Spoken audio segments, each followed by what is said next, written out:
Hello, good morning, everybody, and welcome to the Grade 12 Spring School Astron Energy and Cape Town Science Centre exam preparation classes for mathematics.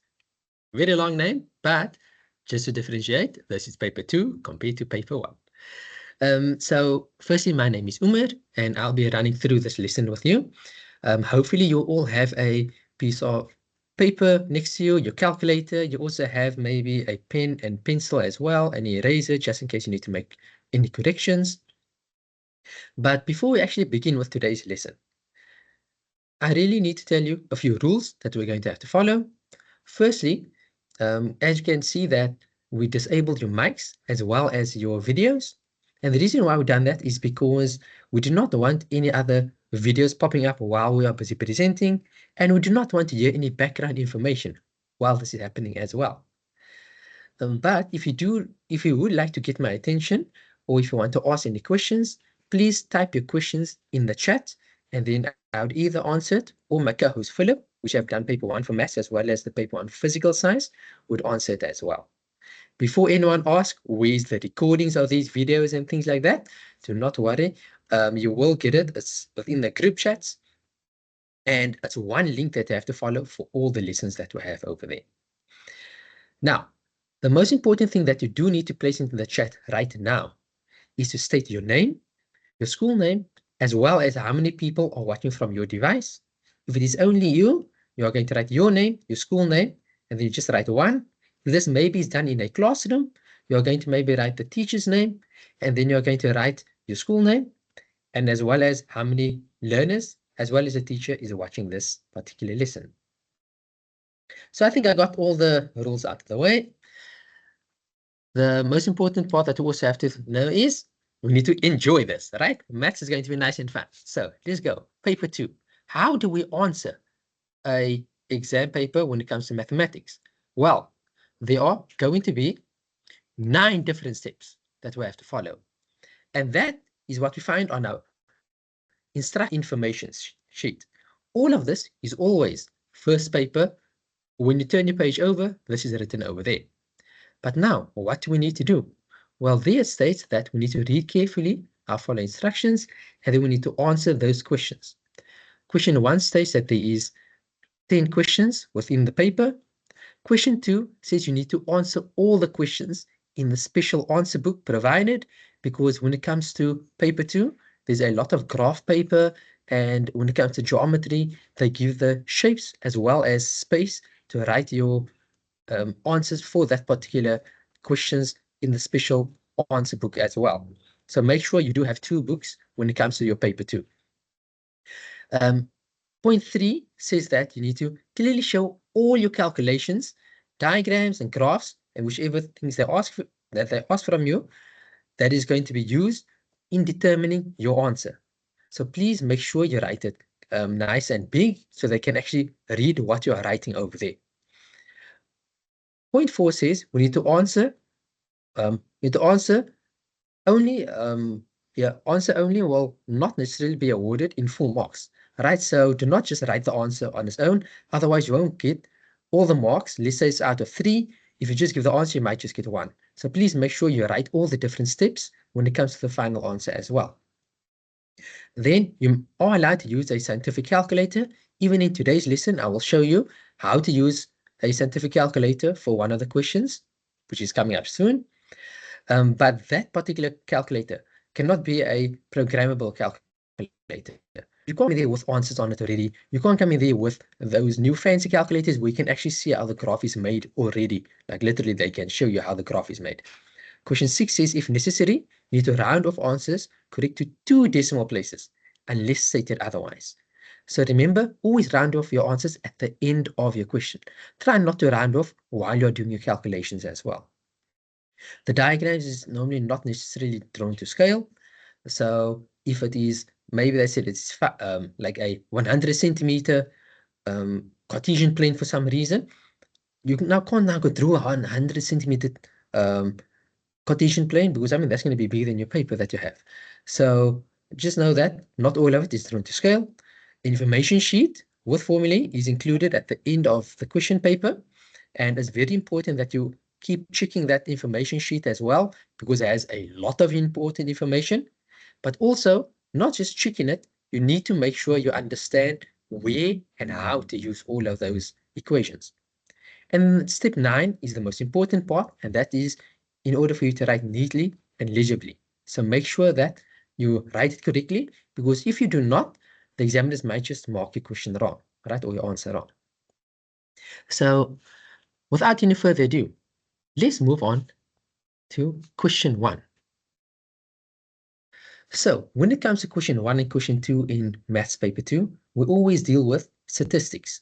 So for question 1, here it says, the number of pages in 10 A4 books and the corresponding weights in grams are given in the table below. The data is also represented in the scatter plot, and that's given over there. In the table, it says clearly over here, number of pages, and then at the bottom, this is the weight in grams. So the number of pages is your x-axis, which you'll find over here, and the weight in grams is your y-axis, which you'll find over here. And here it states, determine the equation of the least squares regression line. And this is worth 2 marks. Now, in order for us to do this, we are going to need our calculators. You can take out your calculator as well and follow along as we do this, and then you can see how we're going to get these answers. Now, in order for me to get my calculator, I'm going to have to stop sharing.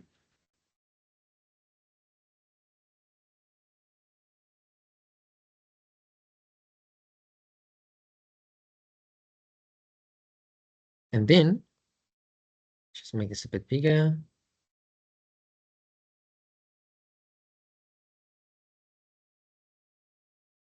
And now, if I share my screen once again, everyone should be able to see my screen over here. And now I'm going to be bringing my calculator over as well. And that's over here. Right. Now, when it comes to this, let's make sure we have enough space to deal with our calculator. Okay, so we're also going to need to be able to draw. Right, so I'm going to draw as well. There we go. Okay.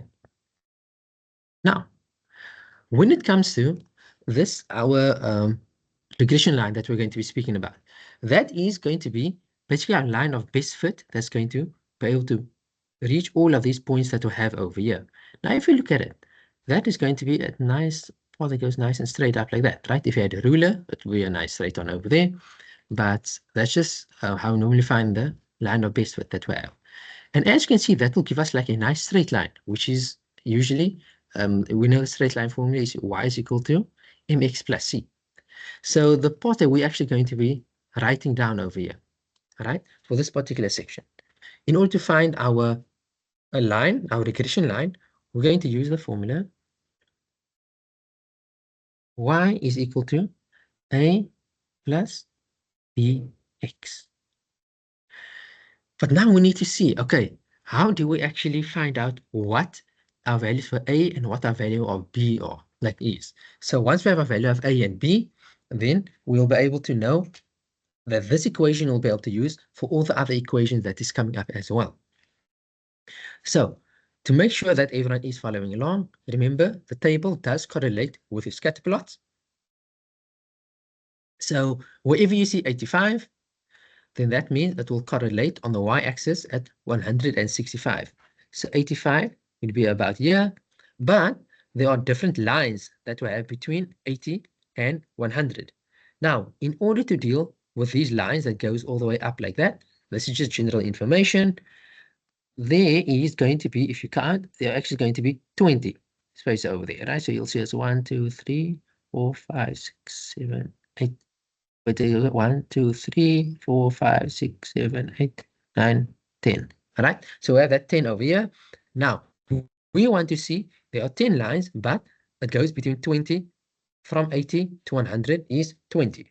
Right. So what we're also going to do over there is we'll just say that is going to be 20. Let's say divided by 4 that we have over here. We're just going to split that. 1, 2, 3, 4, 5. Okay, and this side is just going to be our 20 that we have, right? So what we're going to do is we'll say 20 divided by 4 is equal to 5. So that basically now means is that each vertical line is going to be equal to 5, right? So we'll have it as 5. And then when it gets to our horizontal lines, we go over here, it's 1, 2, 3, 4, and 5. These are 5 lines over here, right? So to go from 0 to 50 is 50. So we're going to say 50 divided by 5, and that will give us 10. So each horizontal line is going to be equal to 10. All right, so that's just how we're going to count it, and we'll see where we eventually end up. Right. Now, let's take this away again. Right, so that's just a different basket to have. Now, that's the equation that we're going to try and solve. Now, in order to get this equation, we're going to use our calculator. And when we're going to use our calculator, the first thing you need to do is you need to now put your calculator in stats mode, right?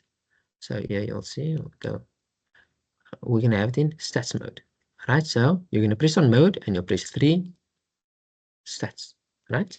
But now, if we look at everything we have over here, there are these different equations and things that we have over here, but we want to follow along with our general equation that we have for our regression line, which is a plus bx. So you'll see that's actually by number 2.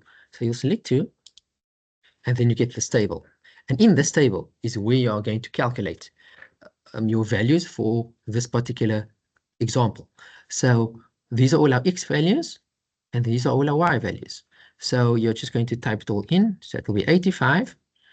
You'll press equal to go to the next one, and then it will be 150. Say equal. The next one is 100. Equal 120. And then 90. 140. 135. 105. Maybe you guys can be doing this as well on your own, just to make sure that you guys are carrying along. 115, and finally 160. Say equal. So there we see at least 10, and over here we see we do have 10 blocks. 1, 2, 3, 4, 5, 6, 7, 8, 9, 10 different blocks. And then before you cancel everything, or at least before you go out of this, make sure you fill in your y values as well. So y value starts over here, 165 equal, and then it's 325, 200, 250, 180, 285, 250, 170, 230, and finally 340. Right there. So now we have our graph, right? So now we just clear that over there. So now that we have our graph, right? The next thing that we're going to do is we're now going to have to get it once again in stats mode. So this time you press shift, but now you press on this 1 over here, right at the bottom. All right. So we're going to deal with this particular stats over here. Then you'll see that we want our regression line. So because the regression line, we're going to deal with number 5. So we're going to press on 5. So now here we have A, B, R, and these different sections over here. We want to get A first. So we'll press on number 1. And then once we have number 1 equal to, and then this is a value that we had for that particular graph, which is at A. So that is negative 43.72. So now we will write that down. Let's go to draw once again. We write this down. So A has a value of negative 43.72. So we have A.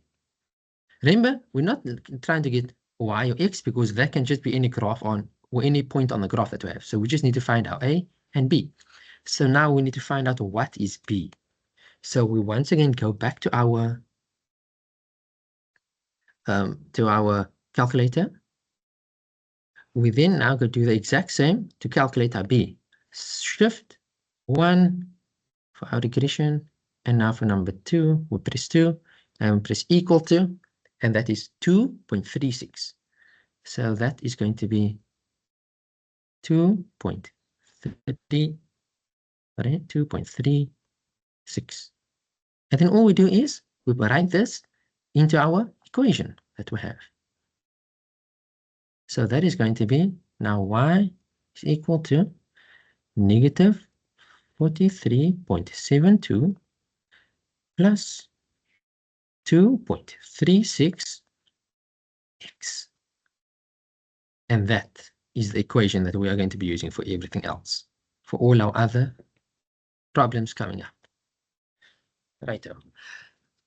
So does everyone understand how I got to this value over here? Remember, you can send your questions and things like that in the chat. But everything should be straightforward, right? So just remember, that's how it looks. Right? Perfect. Thank you. So now that we have that answer over there, now I don't think I'm going to be needing the calculator as much now, because the main thing I wanted to show you was how we get those values for A and B. The others you can just do the calculations on your own, but that should be a bit more straightforward. So I'm going to stop sharing and rather show you like in my usual way.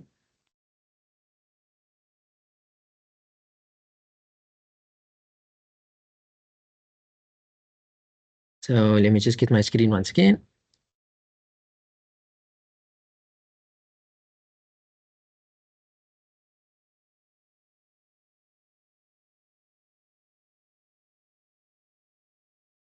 Okay, and then make sure that everyone is seeing my screen.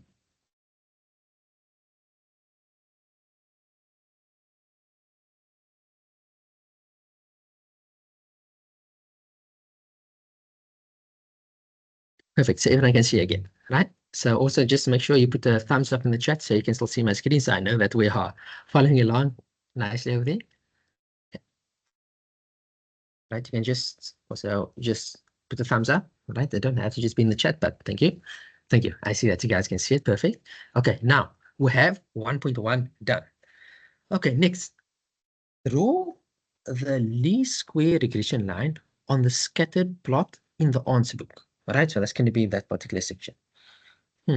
But now for us to draw that, what we're actually going to have to try and do first is we're going to have to look at what do we have, right? So this is going to be now, they want to know we need to draw the least square regression line on the scatter plot. So what is the least number of pages in our books that we have over here in this particular case? Mark again as well, sorry. That is going to be our 85 over here. All right, so we know our number of pages is 85. So what value is that? That's our value of x. So x is equal to 85. Right? Oh, sorry, let's move it over to the next slide. I'll take the others away later. So here we're going to say that, okay, our 85 is over here. That's the least number of pages. So now x is equal to our 85 that we have. Now, we need to find out, okay, what is the y value for this least amount that we have? Now, okay, it's going to be 165, which I mean, we see 165 over here. But to be extra sure about that, what we're then going to do is we will write y is equal to, or at least, sorry, a y of our 85 that we're dealing with right now is going to be equal to our equation that we have just made right now, because we're thinking about the regression line that we have. And we said the equation is negative 43.72 added to our 2.36. And this is our x value, and our x value that we are checking out right now is 85. Now, if you type that in your calculator, you'll get an answer of 156.88. And this is dealing with that section over here. So it's y, so dealing with in grams. Right, so that's that part over there. Right, so we have this. Next one, so we want to try and draw this entire part, so we know where we're going to start off with this entire line and where it's going to end off. Right, so what was the most pages that we had over here? We want to try and get our best fit line according to the regression line over here. So that's going to be 160. So as you can see, those values are very similar, like so is that over there. So we're going to have it as y is equal to, oh sorry, our y of 160 is going to be equal to, we're going to place it inside of our regression line just to make sure we know where our points are. So that's going to be negative 43.72 added to our 2.36. This is now of our 160. Right? Well, know where's this y point they're going to be. We're going to say equal to, and if we type all of that in our calculator, we'll get an answer of 333.88. Right? That will be our grams of it. Right? Then this is going to be when you go to your scatter plot and you'll go over there and you'll go find your 333. We'll make a dot over there and you join with the 156.88. So that's about a bit higher on this side. And then you're going to take a ruler and you'll just join the two lines together. And that will be, I'll show you how this works over here. Right? So that's how we're going to get, that's how you'll be able to draw your regression line. So then you know your y as well as your x value. Okay, now we move on to 1.3. Let's take away the things that we didn't need, because in this one, we need to actually okay, yeah, I see someone's asking, is it okay to draw a rough line? Remember, it's best to have it like the actual proper line. So you have your 2 points and then just take a ruler. So that's why we just have a ruler on your, when you go to the exams, and then you go straight across, right? So just then take it from there till there and go all the way up. Remember, the main reason why we have that equation is also just to make sure that we have the correct points as well. Okay, so I'm going to take this, I'm going to erase this off the slide.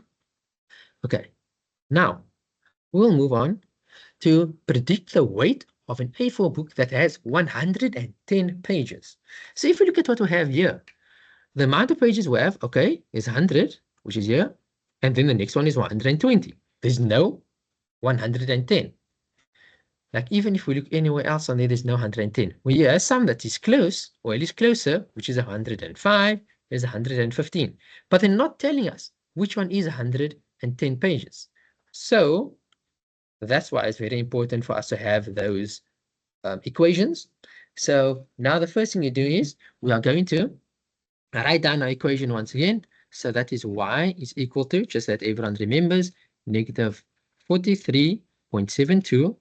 And we're adding it to our 2.36x. All right.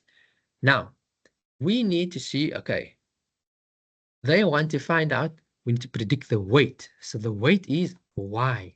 So we actually want to calculate y. So we need to then plug in the x value to see what y is going to be. And now it is going to be the number of pages, which was 110. So all we're going to do is we are going to say y of 110, so just let you know what we are dealing with, right?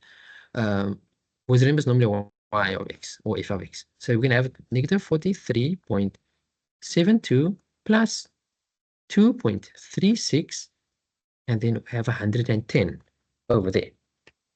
So when you type that in your calculator, you will get an answer of 215.88 grams. And that's how you're going to get the weight of 110 page book. Right, so it's very important that we get that first equation. Okay, now moving on. Here they say we need to calculate the percentage weight increase between a book with 110 pages and a book with 130 pages. So if we go back, because they're speaking of the 110 pages here you see the 110 page book weighed 215.88. So I will write that down over here, 110 pages. So I'll just write as PG was equal to 215.88 grams. So, okay, we know what that was initially. But they want to see what's this weight increase when you go from 110 to a book with 130. So normally when I like speaking about this and calculating these things, it's best to always write down what we have and then what we want to find out to make it easier to follow along. So let's just make it B for book. So the book was initially 110. That's the value that we have. And we want to have and check the weight of the book of when it's going to be 130. Right? So we have that. So what's the difference between those? What's the page difference? Well, that is going to be plus 20 pages between these. Right? So it's going to be plus 20. And if that's the case, remember, we're speaking of number of pages. What is number of pages? That's our X value. So our X value is actually, my X value is actually going to be 130, because that's also what they asked for us here. Right? So just to follow along. So we have that. So we calculated already what the number of pages of 110 is, which is given up over there. Now we again plug it into the formula to find out what's the value of 130. So that is again going to be equal to negative 43.72. And that is added to our 2.36. And in brackets is 130 this time.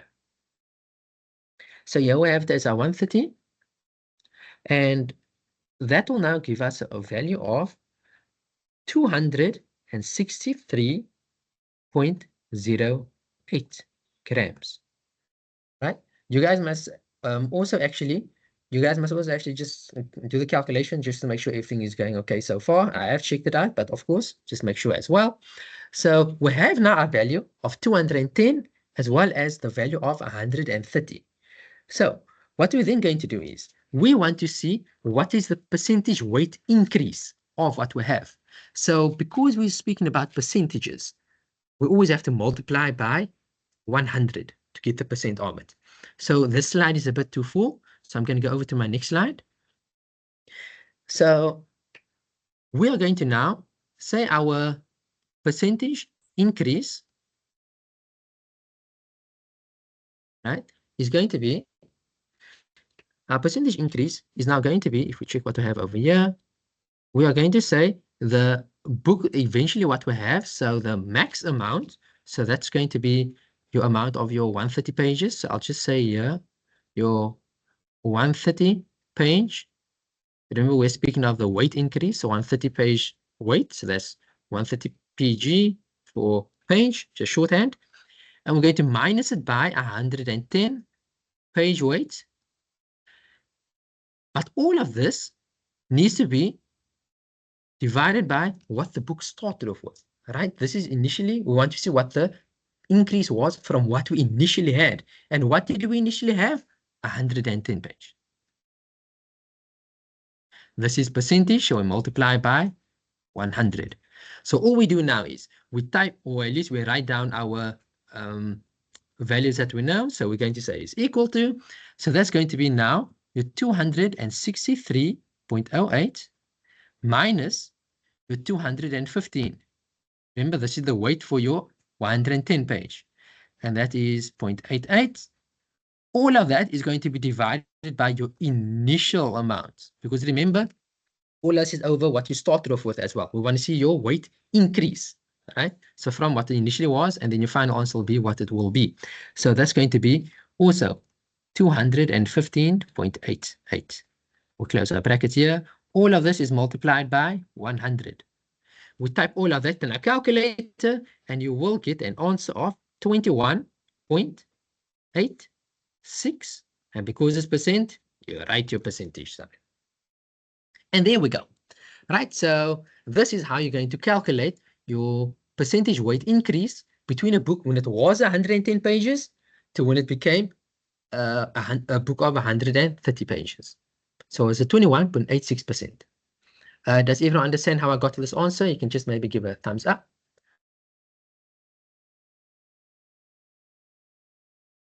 So there we go. That's question 1 done. So now we'll be moving on to question 2. Right now, question 2 is another statistics question. And this particular question says, 50 athletes, don't worry, I know there's 2 pages. I'll explain why there's 2 tables of the same section over there. 50 athletes need to access suitable training facilities. The table below shows the distances in kilometers that they need to travel to obtain access to suitable training facilities. Then they give the table. I just made this table a bit bigger so everyone can see as well. That's why there is 2. Now, 2.1 states, complete the cumulative frequency column provided in the table in the answer book, and this is worth 2 marks. Now, what I have over here is just a table as it was given in the question. I just made it a bit bigger so everyone can see the values clearly. The values it went from 0, and here it says x was equal to or more than 0, but less than 5. And then here it is x is equal to 5 and more than 5, and also but less than 10. So here's every time it is equal to the number before. And remember, when there's no line at the bottom, we know it's not equal to that. So now, in order for this to work, we're going to have to try and calculate our cumulative frequencies. Now, in order to calculate the cumulative frequencies, I'm just going to write it as cumulative frequencies. So I'll just write it as just a shorthand over here as like a CO, a cumulative, right? So, okay, and then frequency is just FO, right? So frequency, cumulative frequency. Now, remember, you're going to write it full out. I'm just going to try and save some time. But in order for us to get this, right, we're going to see, okay, what was added over here, right? So the number of athletes, the cumulative frequency, there's nothing added to this, right? At the beginning, there was only 3. So answer is only 3 over there. Now, as we go higher, or at least as we go further down the table, so we'll just go like this. As we go further down the table, the cumulative frequency should increase every time. Because now, what we're going to do is, we're going to take our answer and we are going to add it. Okay, let's take that arrow, let's get that arrow back. We take that answer and we add it to the one in the bottom line now again, and then we go this way, and it's equal to that number. So, but now we know, okay, 7 plus 3 is equal to 10. Then you do the exact same, right, with the next one. So just use a different color. So now when we go this way, we are going to add and then equal. Right? So now we know, okay, 10 plus 20 is of course equal to 30.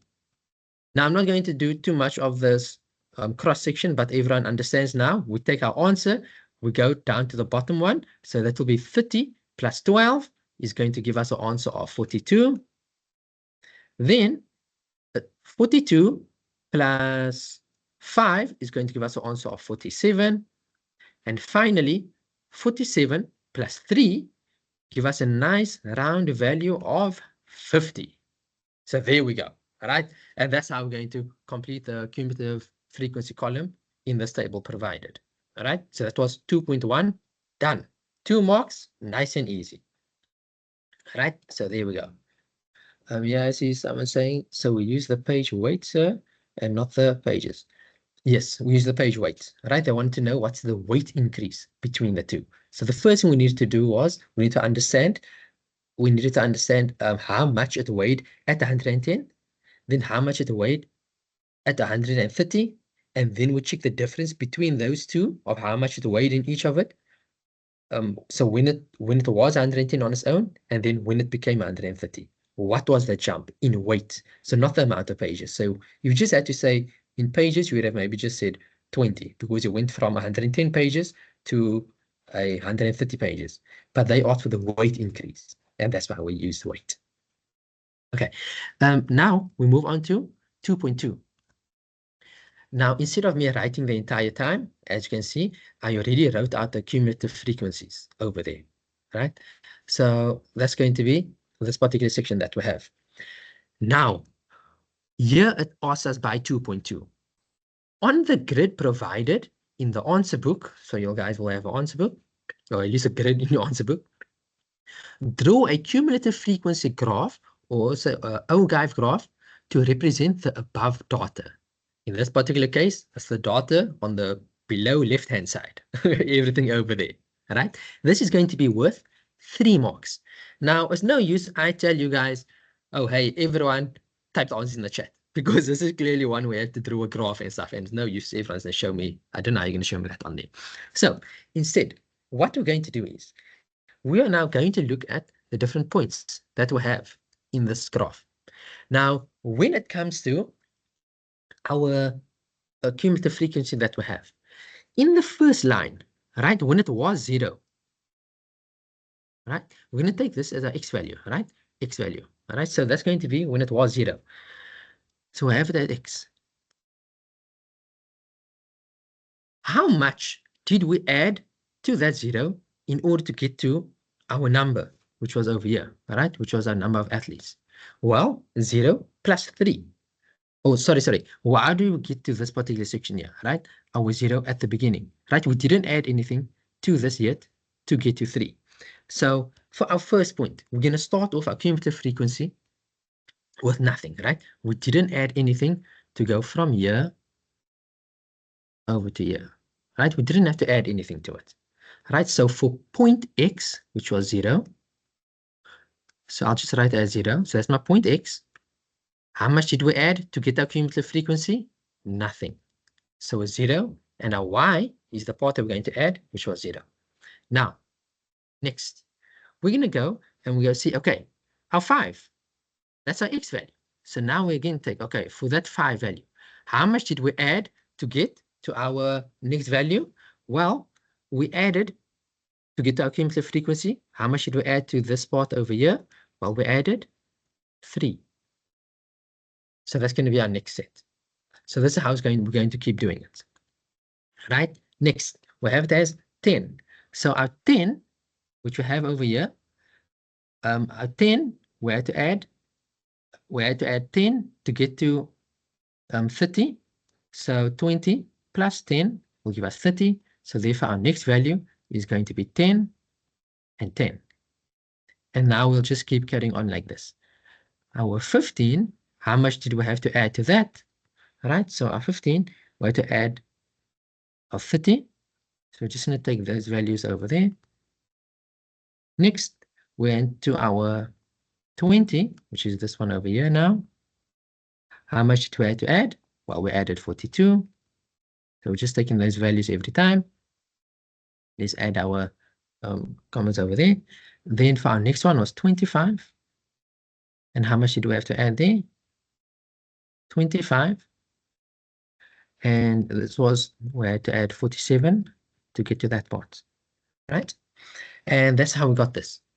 But now, if we check over here, okay, all of that will eventually give us to our final value. But if we look at our initial values as well, so this starting point, this 0 and 0, showed us how much we had for this point over here. But everywhere else, so then this point represents when we had our x equal to this, when we had our x equal to 10. But we also just want to make sure that we know what x equal to when it was over here, right? The highest value. So we are just going to have that one as well. So when x is 30, our last number that we had in total was 50. So these are different values that you have, right? So then what you're going to have to do is you're going to have to plot this now on your OGIVE graph, right? Or at least going to make a graph like this. So if that is the case, we're going to take all of these values and then plot it. So those are the values that we have. And we will then make a graph. So you will throw it like this, and like this. You will then place at the bottom your x values, which is your distance. Okay. Distance, that's over there. And remember that was in x kilometers. You'll have your cumulative frequency, which will be on the side over here. Just write that as well.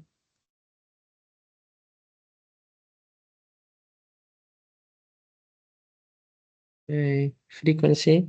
So that's going to be over here. You guys will write it full out, but that's over there. Then we're now going to look at all our x values. So our x values was the first value in each of it. Remember, this is your x value in your sections every time. So those are the x values. So all of these are x values, and we're going to plot that. And if you look closer, you'll see that's actually going up by 5 every time. So it started by 0, and then we go 5 every time. So that's 5, 10. Here we have it as 15, 20. Remember, you guys will be writing this on the graph provided you guys normally have. 25, and then 30 as well. Right? Then you now just go look at your y values. We'll change the color.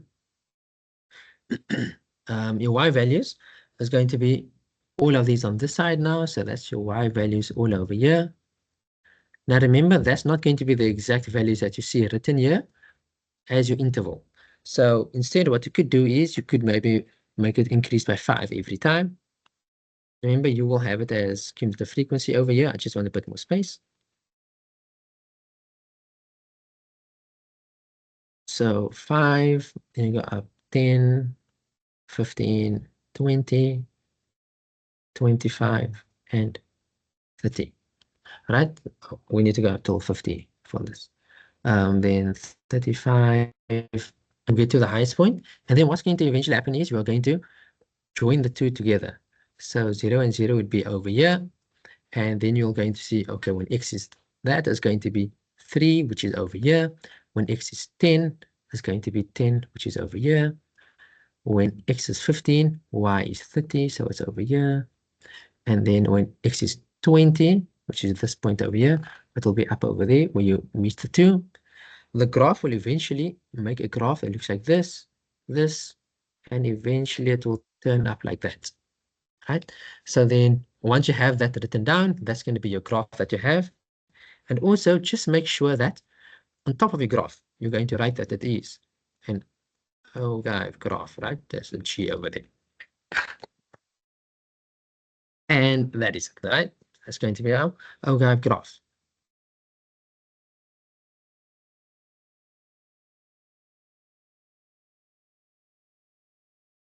So, okay. And that's how it should be, right? So does everyone understand how I got this particular section? Hey, let me just give a thumbs up, thumbs down. Okay, perfect. And that's how you're going to do this particular section, all right?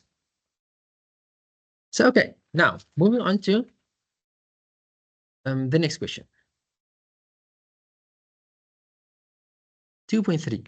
You're going to calculate the interquartile range, which is IQR, for the above data that we had over here. It'll be quite a long sum that we have.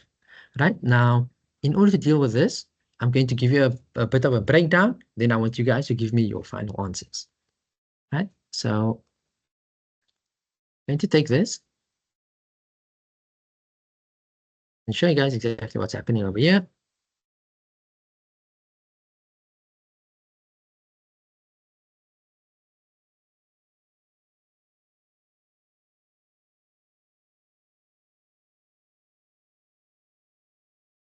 Okay, there's just something happened to my brightness on my screen. Let me just move it a bit higher. Okay, so now I think everyone should be able to see it again.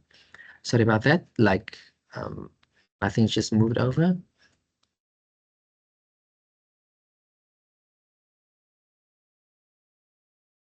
There we go. I can actually see what I'm doing now as well. Okay.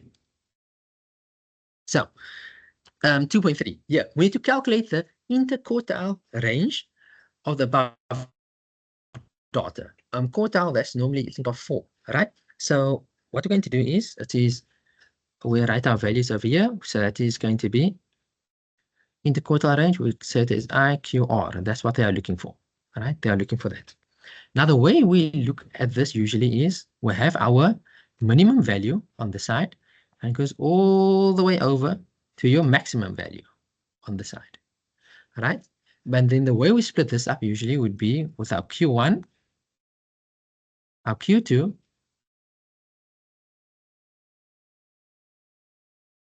oh, you say you can't see the question. Oh, sorry. Let me just make sure again. Mm,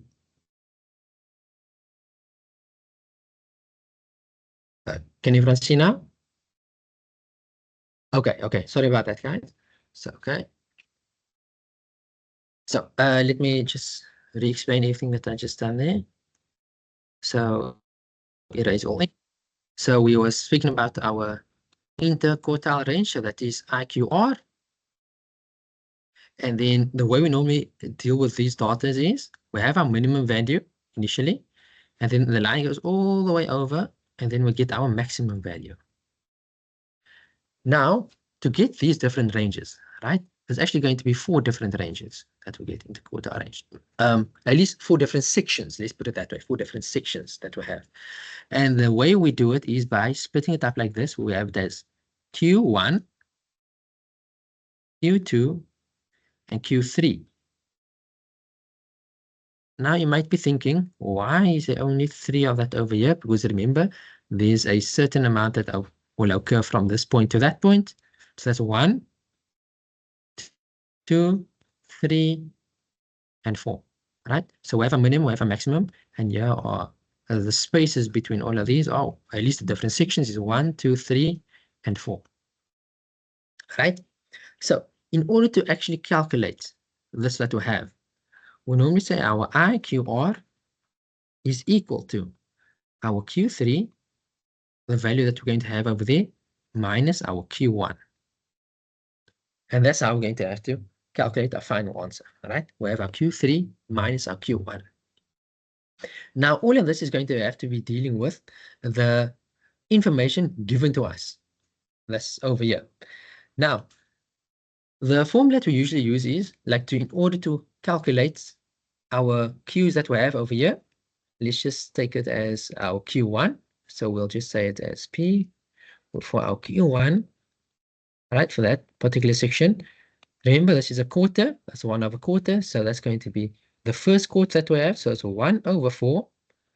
And we're going to follow along with n plus 1. That's the general formula that we have. And this is going to be how we calculate our P of Q1. In order to deal with P of Q2, you'll use the exact same. But in this particular case, it's the second quarter. So that will be 2 over 4. This stays the same, n plus 1. But we don't actually need to calculate Q2 because look at the formula. We need to deal with Q3 minus Q1. So what you guys have to then calculate is P of Q3.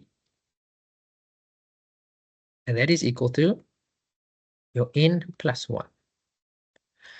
So all we need to do now is decide what is n. N is your total amount of athletes that you have. That was in this entire section that we have for the starter.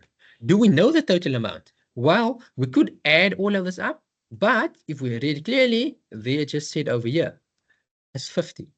So n is equal to 50. So then all we have to do now is we have to now calculate what is our Q1 and what is our Q3. We minus it from each other, and then we will see the total amount that we have over there, right? What is the remaining amount? So now I want to see if everyone can try that out. So I've given you information. This is usually a 2-mark question, but because I've given you most of the information and wrote it down, usually you guys will have a minute and a half. I'll take 30 seconds away from that. Just to make it nicely interactive so you guys can try out as well.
Okay, so there we go. Now, everyone will be able to see that we actually, if we follow along with the formulas that we had, so if we write that down over there, we're just going to now substitute our 50 in there as well. So it's going to be our 1/4, and brackets we have our 50 plus 1, and we're going to have an answer of 12.75. We'll do the same for Q3, and yes, and you'll see that I actually forgot to write this in here, but answer to them as well. This will be 3/4. All right, in front of our n minus 1. So if you say 3/4 multiplied by our 50 plus 1, that you'll see that that is actually going to be 18. Oh, sorry, 38.25, right? 38.25. Because, yeah, this is your third quarter that you had, right? That will be your, or at least your third one that you have. We're not going to worry about our max section over there. We'll just deal with our 3 over it. So that's going to be what we have. And then we have these two values together.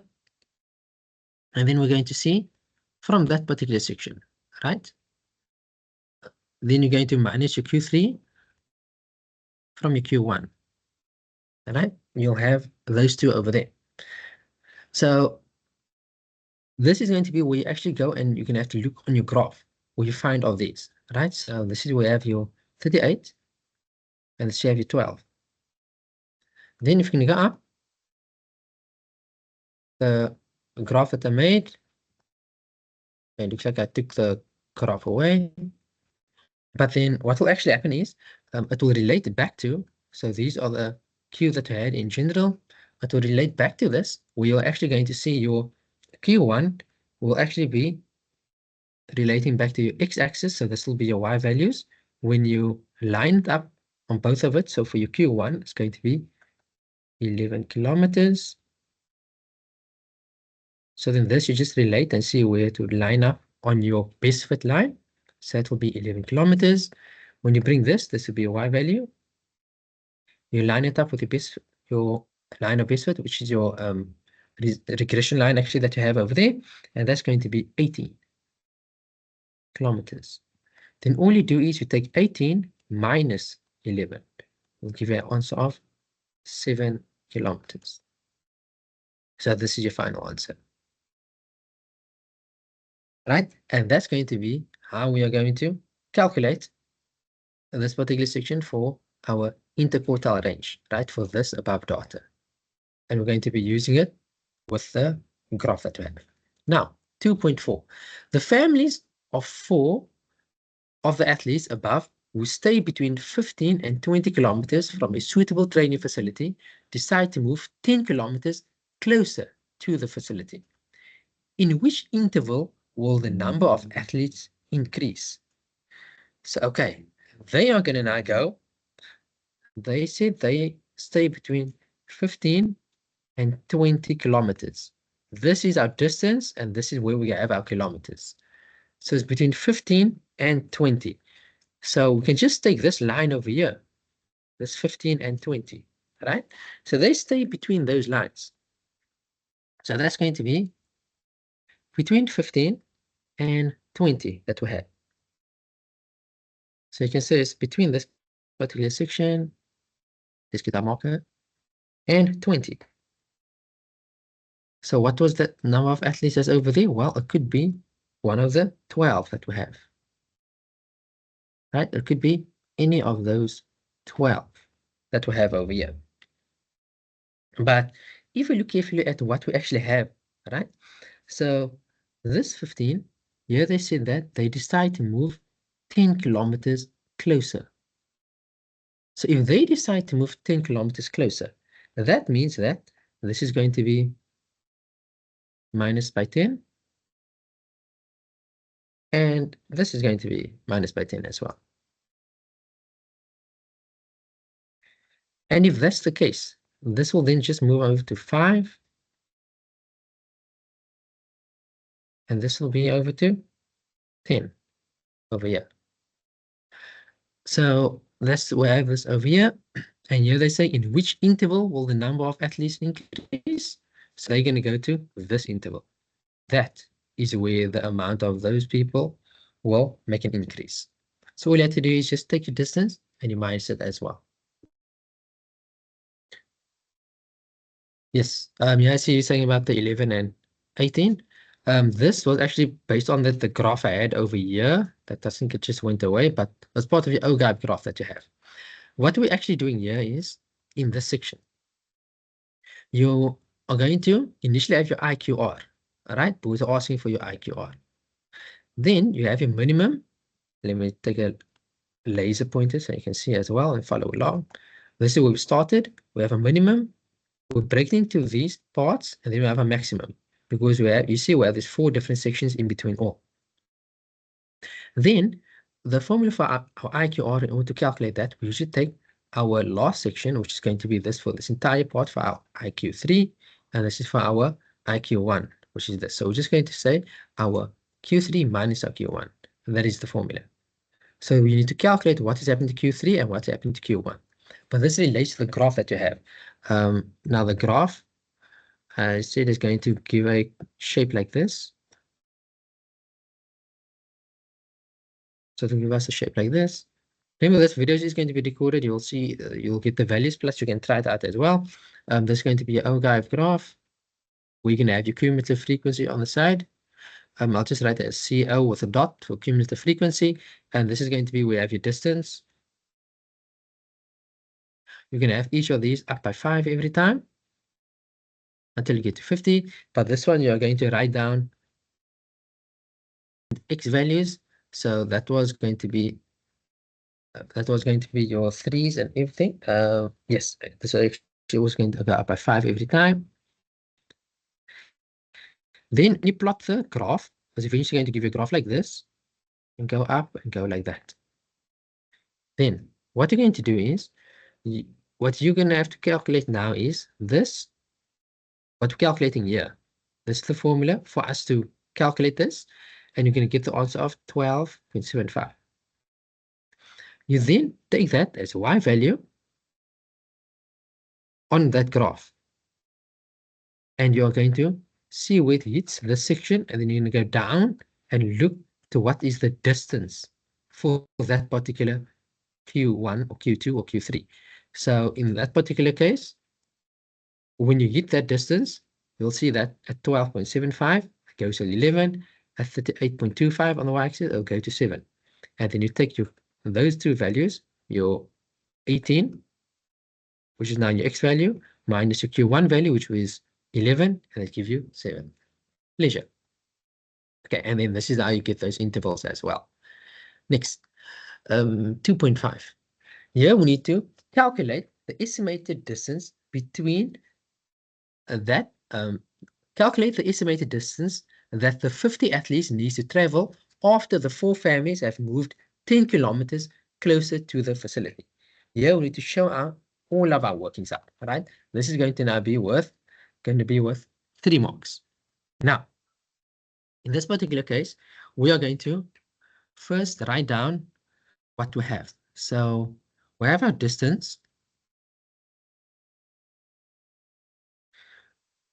Make a line. We'll have our number of athletes.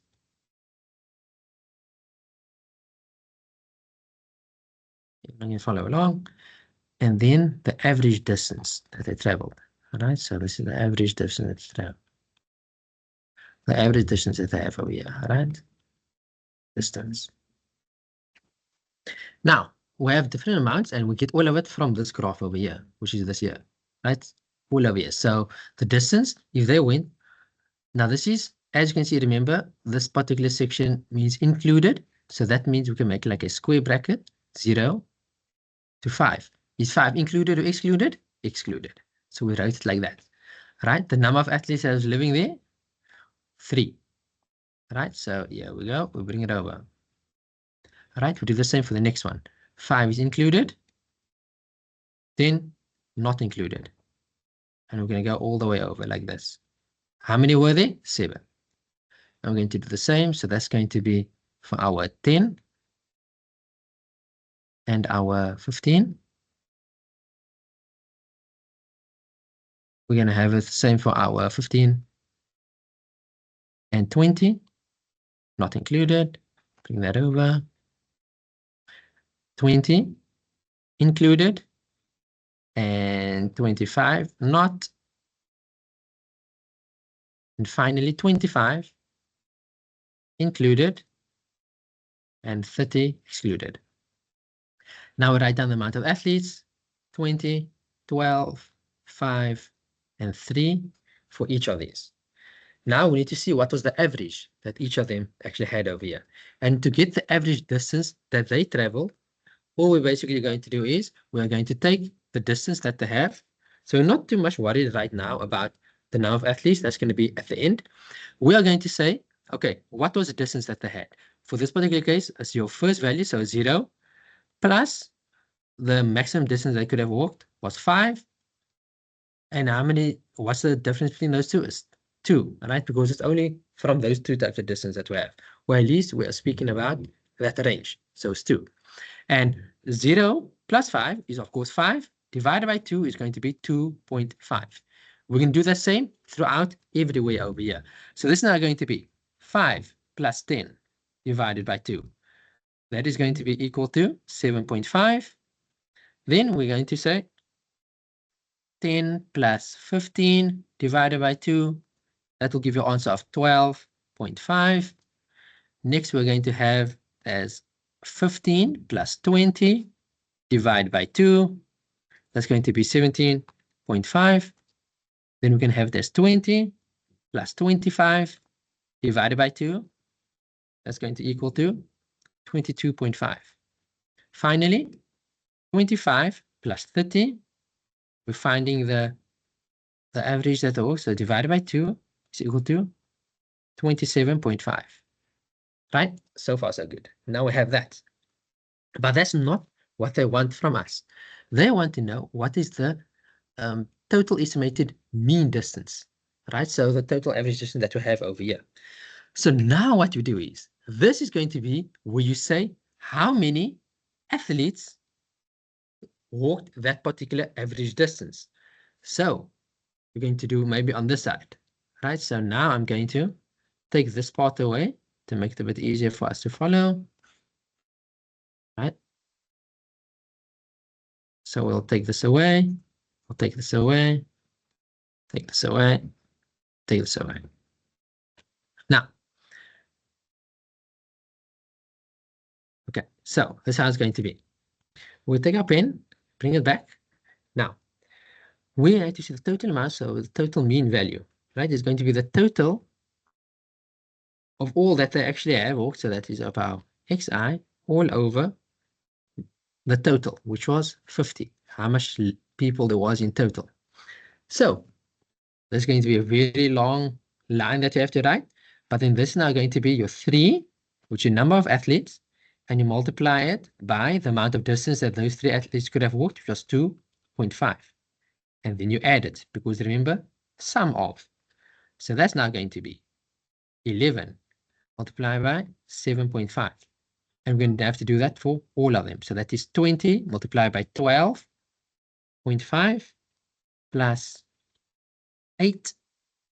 Sorry, we'll have that 20 over there. Oh, I think I must have wrote over here. So that's 20. This is going to be 12 multiplied by our 17.5. And then you add it again. So it's going to be 20 and this, 12 and 17. So that will be 5 and 22.5. And this is going to be 3, 27, 5.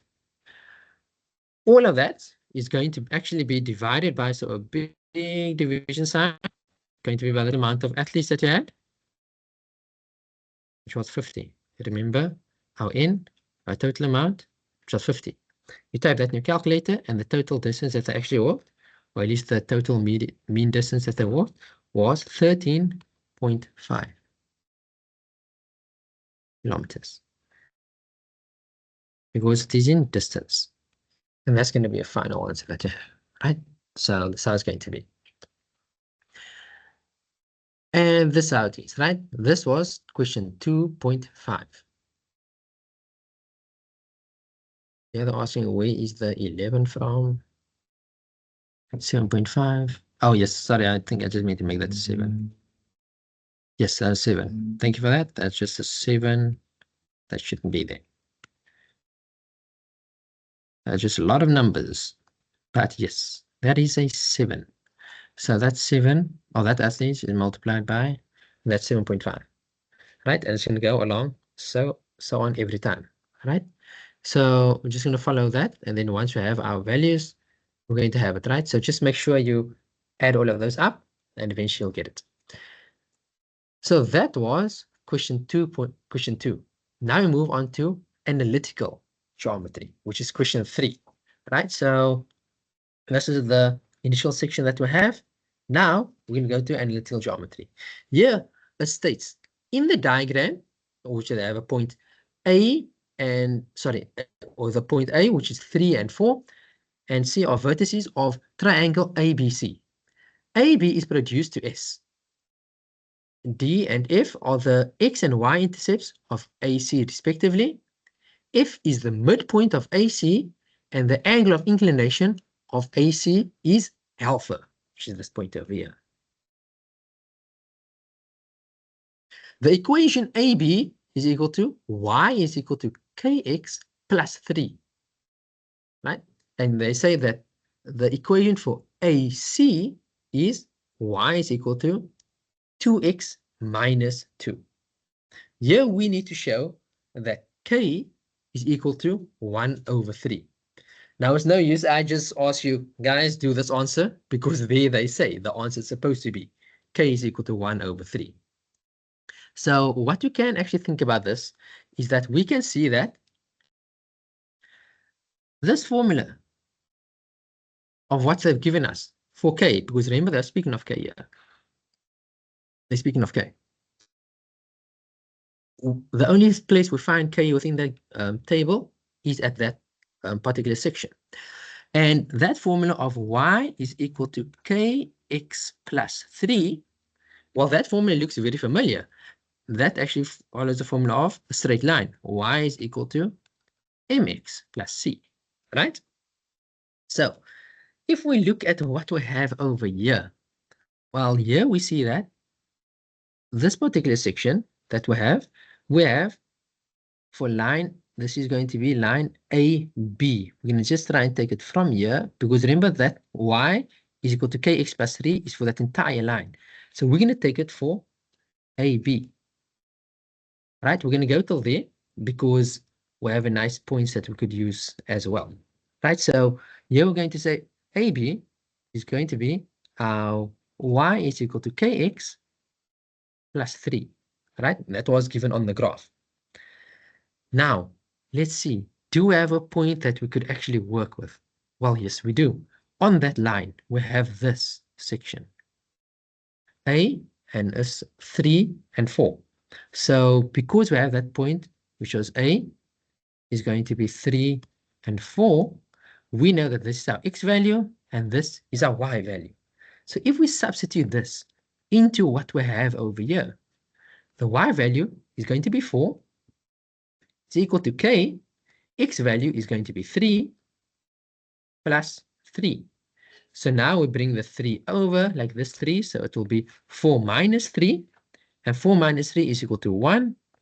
And that's 1 is equal to 3K.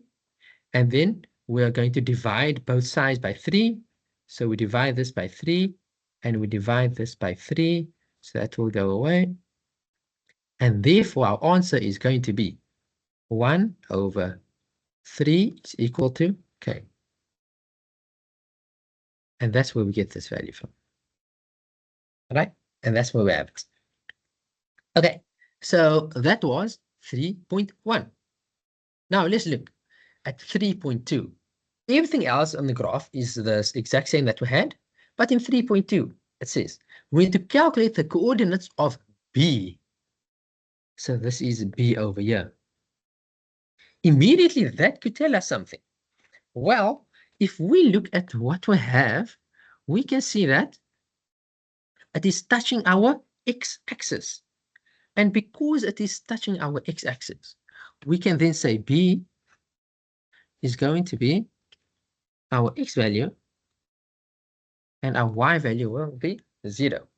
Because whenever you would type this within the calculator, you'll see that you'll actually get that as 0. Right? So if you have your y value 0, make the x subtract formula. So we just know that's going to be x. Right? So, okay. Now, if we look at our AS, so if we have our AS line, so this entire line that we just calculated right now, that is going to be y is equal to 1 over 3x plus 3. And we got that over here. It told us that k, which is this k over here, was 1 over 3. So that's how we can plug that in here, right? So AS is equal to this what we have. Now, we need to calculate the coordinates of B. So I've given you what point B could be initially, and then we're eventually going to have to try and find this out. So this is going to be the part where I'll give you guys 2 minutes to get to this answer, just to make sure it's nice and interactive and that you're all following along, that everyone is still awake and everyone still understand what is happening. So right now we have the given formula. You're going to have to try and get the rest of the coordinates of B. So I'll give you 2 minutes, starting now.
Okay, so it looks like everyone has the correct answers already. It was a nice, easy question to give you, but I just wanted to see if everyone could still get this part at least. And yes, you guys are all correct. So for B, because we can see this is our y-intercept that we have over here, right? So this is our y-intercept. Let's go see over here. Yeah. So usually remember we have values as 1, 2, 3. And here we have -1, -2, and here is -3. So then, of course, where it reaches this point, that means it's going to be 0. So that's why we, of course, said it's going to be 0. Where's my things? Yeah. So it's going to be 0, right? So that's why we have our x value on the side, our y value on the side. We're going to plug in what we have. So that is just going to be our 0 is equal to our 1 over 3x plus 3. We take our 3 over, so that's going to be -3 is equal to 1 over 3x. And then you're going to now divide both sides by 3. And because that's a fraction, we're going to then multiply it instead. So eventually you're going to get that answer, which would be like 9, because it's going to be 3 multiplied by 3. All right. And a positive multiplied by a negative is going to be negative. So therefore, x is going to be equal to -9. So our final answer for B is going to be B is equal to -9 and 0. Like everyone have it over there. Perfect job. So, okay, that was 3.2. Now, let's move on to 3.3. Calculate the coordinates of point C. And that is this part way over here at the bottom. So we'll erase everything on the slide. Right? So what do we know of point C? Well, here they say f is the midpoint of AC. So here we see here is A, here you see f is the midpoint, but hey, f is actually lying on something. We is actually lying on. Remember, same as we've done with our y-axis. Remember, when it comes to x-axis, here is -1, -2, -3. That's of course 1, 2, and 3, which means that is where 0 is. So we know the x value of f is going to be 0, right? So now we're going to calculate the coordinates of C. So this is how it's going to be. Everything else that they're given us, let's check over here. Yes, yeah, that's it. The equation of AC is this. So we can write that down. Y is equal to 2x minus 2. We said that f is the midpoint of AC. So that's going to be at that particular point that I pointed over here.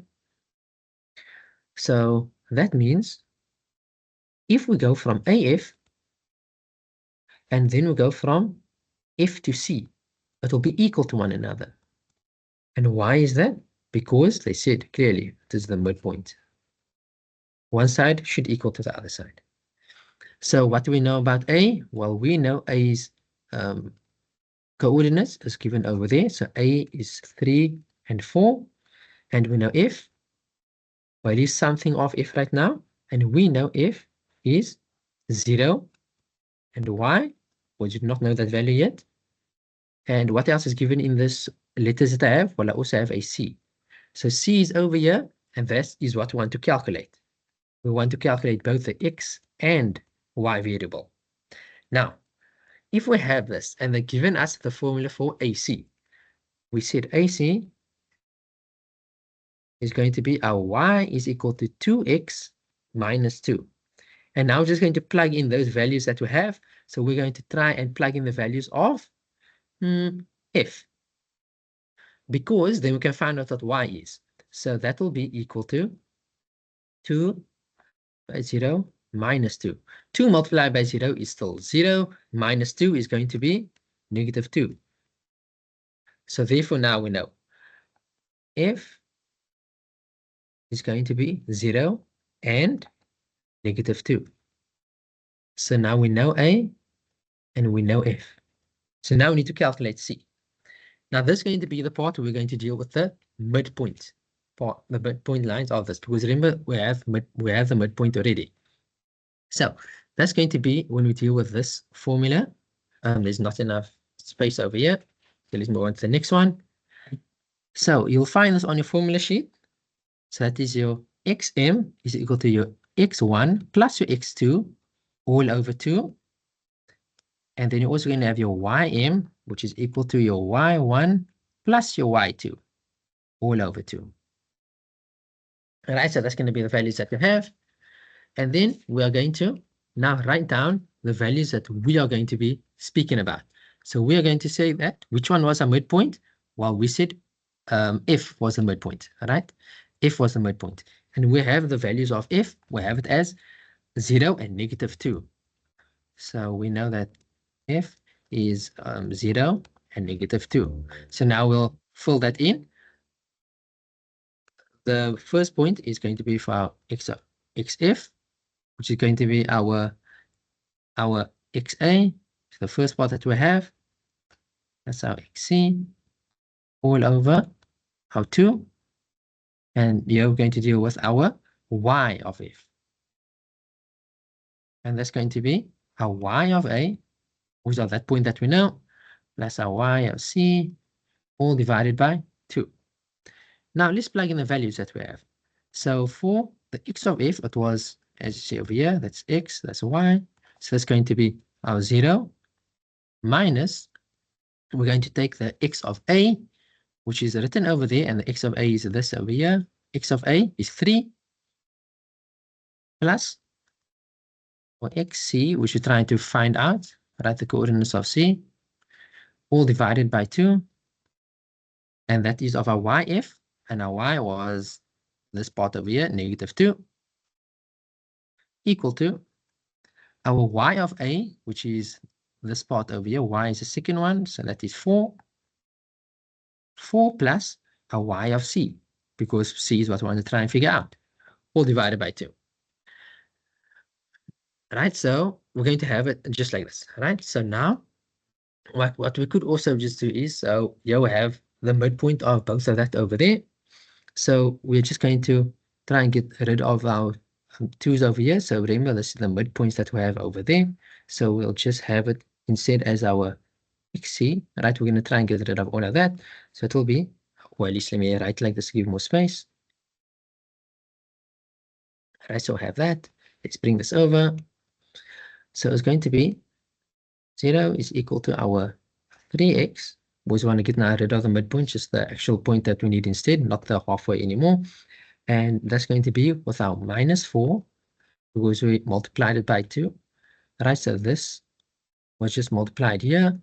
That's why we have this. This multiplied by this is going to give you negative 4 is equal to 4 plus y of c. All right, and this is not yet the final answer, because now if we see, we can still get what this is on its own. All right, so this is going to be here. Instead, oh wait, sorry, I made a mistake here. If we bring that over, this is actually written as 3 plus xc. So to get xc on its own, it will be equal to negative 3. To get yc on its own, it will be negative 4 minus 4, which will be negative 8. So there we have our x and our y. So these are the coordinates for our c point. All right, coordinate of c is going to be negative 3 and negative 8. So that's coordinates of c. And that's item 3.3. Yes, perfect. Everyone has it over there as well. Thank you very much. Well done. So now we'll move on to our next section of, or at least our next number in question 3, which is 3.4. Right, but very well done that everyone done that as well. So 3.4. Determine the equation of the line parallel to BC and passing through S, which is over here, this S over here, and they're telling us what S is. S is negative 15 and negative 2. And that does make sense, because remember the first number is your x value, and look how far away it is from your x-axis. So that is going to be where you get your negative 15. And then this means, of course, this value is going to be negative 2. All right, so it does line up. So we know we have our S as negative 15 and 2. All right, now we need to determine the equation of the line parallel to BC. So the one that's actually going to go like that. Now remember, parallel is when these two does not touch each other. So we know different values at least before we can carry on with this problem. And those values is, we just calculated our C, which was negative 3 and 8. And I asked you guys earlier to calculate B, and I showed you how we got it as well, which was negative 9. Let's write that down. Negative 9 and 0. Right? That's not the 91, it's just the marker is being weird. So we have that over here. So now we know our points of B and C. Now, just to be sure what we're going to have over here, I'm going to try and see, right, because we have our B and C, so we have our 2 points, but I'm going to just try and find the midpoint between those. So in order to do that, I'm going to say M. All right, because I first want to get this value, and then we're going to see if we can eventually get the equation as well. So our M of BC, right, is going to be the y value of our B minus the y value of our C, all divided by the x value of our B minus the x value of your A. Now remember, you'll find this on your formula sheet. So we'll type in the values that we have, because we want to calculate everything we know about BC, right? Before we know about that line. And then we can see if we can see if the other line is going to be parallel as well, right? So we're going to just see what the M is for both of it.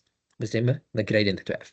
So we write down what we have. So that's going to be 0 minus YC is going to be our 8, but that's actually negative 8 over there, yes. Was remember it's at the bottom, so that's going to be minus 8. All of that is going to be divided by our negative 9 minus our negative 3. These are the values that we just got from our coordinates, and that will give us negative, a minus is going to be positive. So it's 8 over, that is going to be minus times minus is going to be positive. So negative 9 plus 3 is going to be negative 6. And this can actually be simplified even more. 2 can go into both of these. 2 goes into 8 4 times. And 2 goes into 3. Or 2 goes into 6 3 times. And that is a negative. You keep a negative over there. So therefore, we can say our right gradient that we have of our BC is this, right? Okay, so now we have that. Now they want us to know we need to write down our answer in the form of y is equal to mx plus c for that particular line. So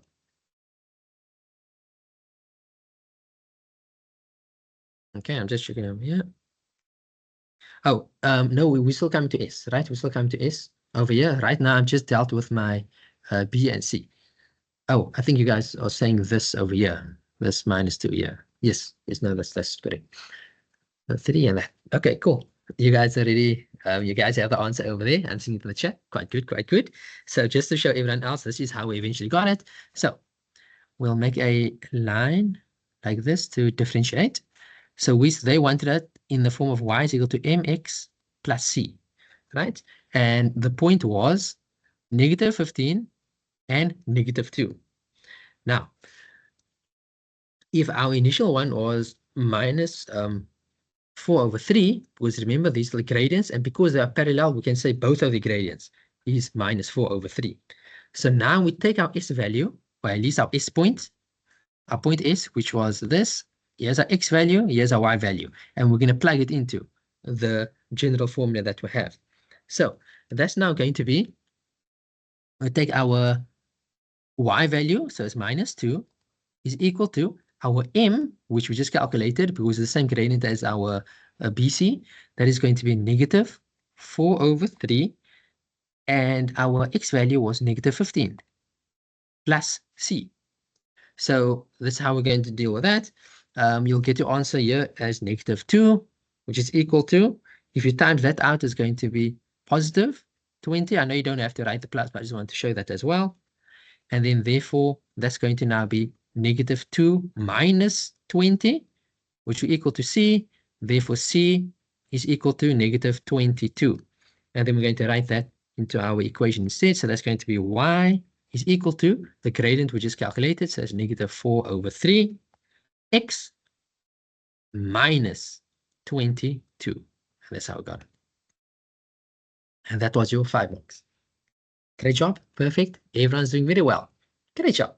So that's our question 3 done, right? At least this particular one. Then we're going to move on to 3.5. This is worth 5 marks, right? So there's 2 more sections coming within this question 3. So here they say, calculate the size of BAC. So BAC. So this is the triangles over here. All right, so calculate the size of this angle here. Right, of angle A defined in this triangle. So it's this line, and this line. Right? So we have all of these that we have to deal with. Now, based on the previous things that we have seen that here they said AC, the equation of AC, right? Because those are one of our lines that we have. AC is this part over here. This is AC. This gradient was given to us, which was 2. So we can write that down. So our gradient of our AC is equal to 2. The gradient of our other line is what we just calculated now as well. So our gradient of our BC was equal to 1 over 3. Right? That is of our AC. So let's just go back quickly. I think it's our AB. That is BC, the gradient. Okay, that's that particular section. But if we go with our AB, we dealt with K. So that is when it came with our K. Yeah. So here we know this gradient as well. K is 1 over 3. All right, so we're going to take it as 1 over 3. So let me rather just use those 2 lines instead. So I'll rather change this up. Righto.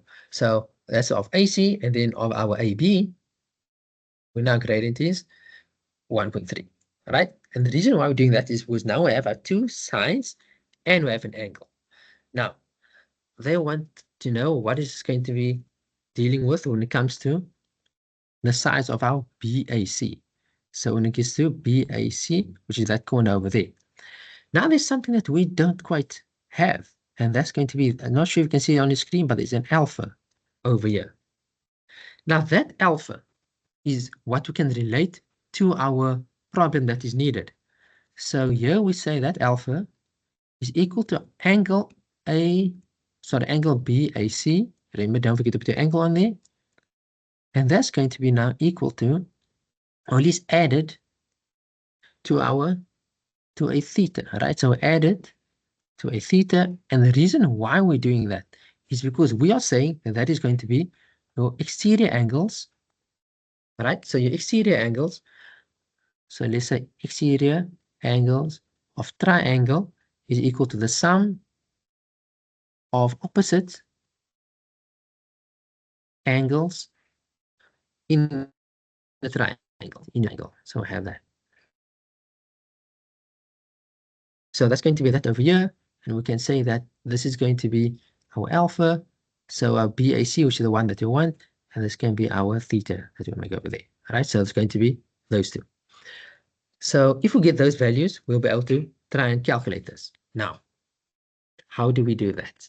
So we can see that with the different values that we have these different lines that links up with it. Now remember, these two was parallel lines, right? These are parallel lines with each other, right? So these are parallel lines all the way over there. So we're going to take our gradient for our MAB, which was this over here, our MAB, right? We're going to have that nicely over there because remember that was parallel with B. So if I erase this,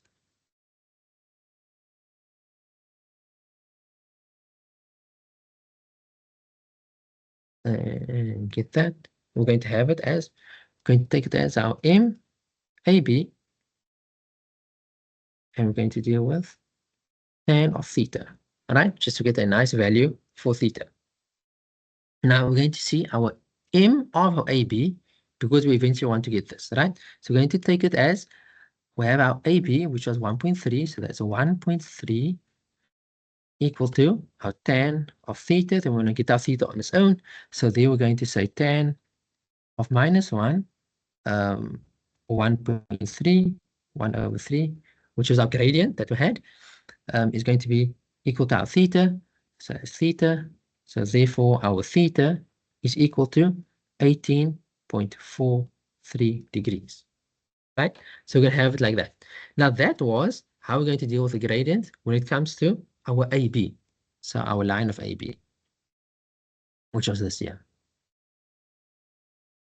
Now we're going to go to the next slide, and we're going to do the same now for our AC, right? For this entire part here. We have that gradient, and we're going to try and see how we're going to calculate it, right? Because, and if you're confused about how we got to why we're using tan, remember, this is because we're dealing with TOA, opposite over adjacent.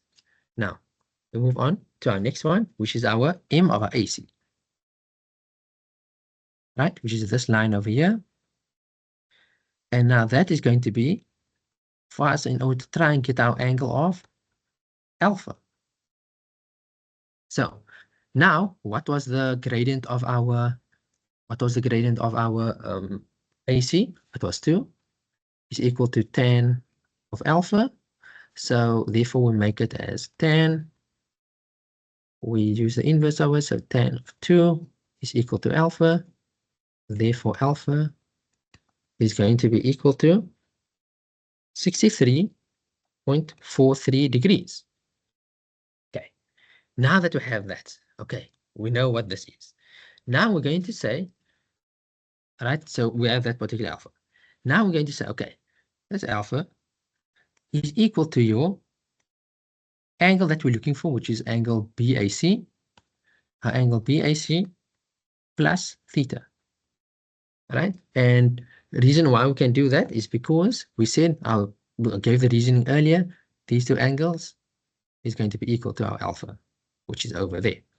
So in that particular case, we are going to say alpha was 63.43, which is equal to your BAC,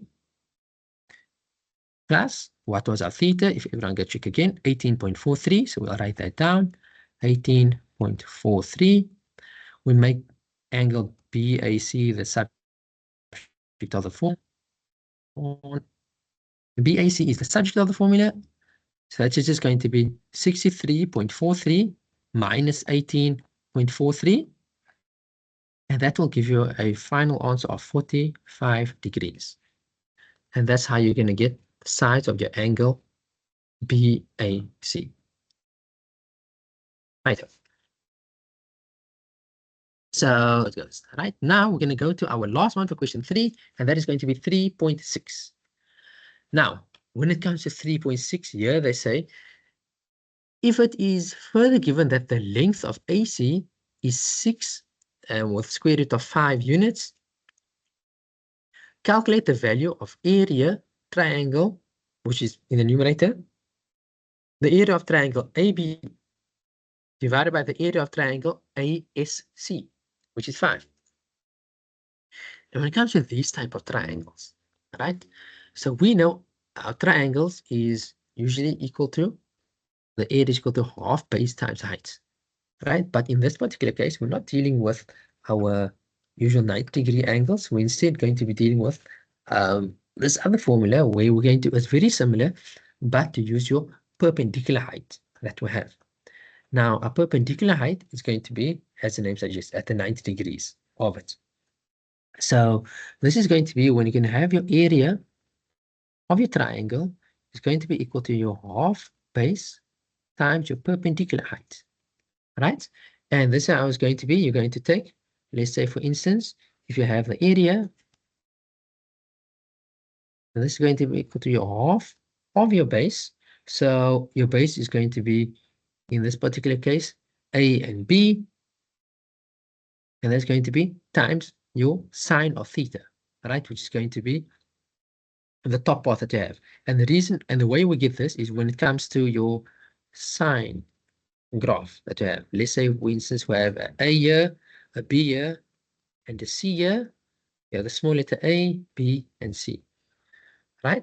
In that particular case, we know that the area is going to be your triangle of ABC would be equal to your half of your sine of B, so it's this one over here, so half B times C divided by sine of A, which is the angle that you actually want to calculate.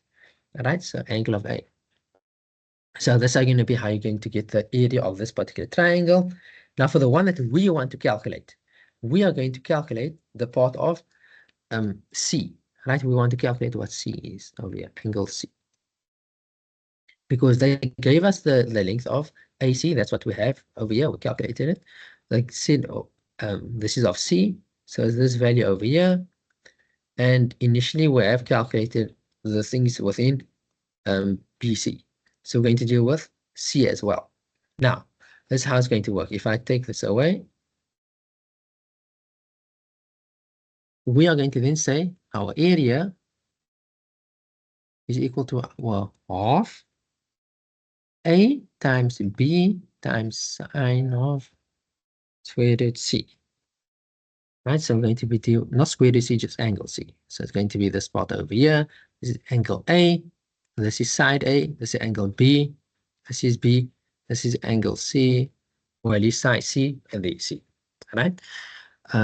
So this is the angle that we're going to try and deal with. So, okay. Now, let's see, what do we also have? So we know, okay, we have values of A. Here we see, okay, this is dealing with C, and we have things of D, right? So we are going to look at what else is on this line. Well, if we look on this line, because they're speaking of triangle ABC, we have this point over here. Now, what's special about that point? It is touching our x-axis, which means our y value is going to be 0. So here you can say D is equal to X and 0. And we know that the equation for AC is given over here. So Y is equal to 2X minus 2. And we plug in those values. So we know that is 0 is equal to 2X minus 2. So that's going to be positive 2 divided by 2 will give you X. So therefore that's going to be X is equal to 1. So you can just say X is equal to 1. So then that means the value of D is going to be for that and 0 because touching that particular axis. Now, this is how we're going to try and make this work here. Right, so this particular section here, it says if we're going to try and make like a big triangle, let's say this looks like this, right? It goes down and to the side, right? Or let me show it another way. Let me rather draw this out for you. It can be a bit better to see. Let's try and draw this out. So we'll take this in now. So we have those values. Okay, yes. I was thinking about going to the next slide, but I want us to keep some of those annotations on the graph that we have. So we will now take it as this. So we have our A, which is this point over here, which is going to try and draw it out. So at point A, we go down to point B, and we'll eventually get to point C, and we go all the way up over here. All right. So we had it like this. But that wasn't everything that we had. There was that point D that we had to go through, which was this point over here. Now, for to deal with that point D,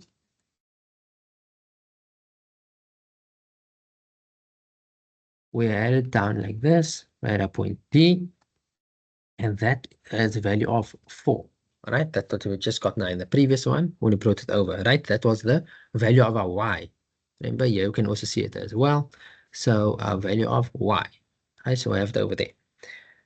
So now what we're going to do is we are going to move on and get with the 3.6. Yes.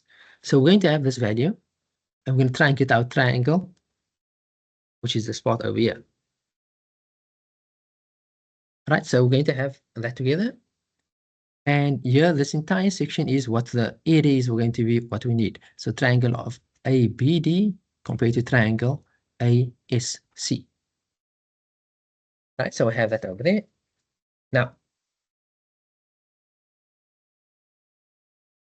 we're going to move it to this spot over here. We are going to say that the X of our initial part that we have, which was going to be our 1, which we find over here. The 1 is the difference from here to here. And our -9 is what we have calculated as well. Remember, that's when we add our 3 multiplied by 3, which was this. And we've got our -9. So that's going to give us a value of -9 over here. So that's going to be our 1 minus our -9. And that will give us value of 10. Right? So that's going to be how we get this particular section here, right? That's where we'll get our 10. And this is going to be where I get our answer. All right, so that's going to be that part over here. Okay. Now, question 4, 4.1. Here, the length of AB. And here we need to leave our answer in third form. Now, this is a very long section that we have here because we need to get this in third form. So in order to get this in third form, what we're going to do is we are going to have to write this out over here in 45 degrees. Yes, you are right by the previous question. Yes, that's correct. So okay, when we come to not 4.2, 4.1, here we go. So when it comes to 4.1, here we see that there are different points on this graph. We have A and B. Point A is 5.1 and point B is -3 and -3, given in the topic over there. We need to calculate the coordinates of E, and that is the midpoint of A and B. So we know, okay, E is the midpoint. So that's that part. E is the midpoint that we have, right? Now, let's write down all the values that was given. So A is 5 and 1. B is -3 and -3. And E is the midpoint. E is going to be X and Y.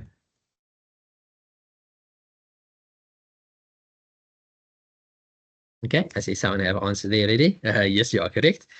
Basically, we're just dealing with the midpoint formula over here. So the easy way to do that is just xm is equal to our x1 plus our x2, and that's going to be for our ym, which is going to be y1 plus y2.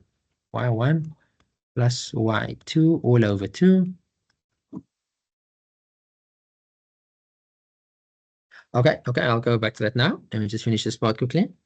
So we're going to go with E. So x of E is equal to x of A plus the x of B all over 2. And that's going to be our y of E equal to our YA plus our YB all over 2. Now we take the values that we have of x of A, which was this, and x of B, which was this. So that's going to be 5 plus -3 divided by 2. And that is going to be our y of E is going to be a y of E, which is this one over here. All right, so that is just our, so that's just this part over here. So y of E is equal to your y of A, which is this one over here, and our y of B, which is this one here. So that is 1 plus -3. And that is all divided by 2. And then that answer is now going to be your x of E, which is going to be 1, and y of E is going to be -1. So you write your answers, like I said, E is 1 and -1. All right, so that's how we get this. 1 and -1. That's correct.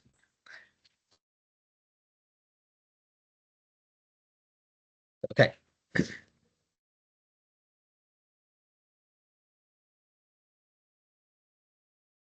So, okay, now I'll come back here. Okay, so, okay, I see someone on this spot again. So here we go. So here we say the area of a triangle ABD is going to be equal to our half of our base times height. So the base that we're going to have is that's 10. Now shown in on the previous slide how we got it, or at least the first section. And then our height is going to be of y, because remember we're going down like this, right? What is this value that we have of our y? Because then we can go across like that as well, right? Y is 4. So say 4.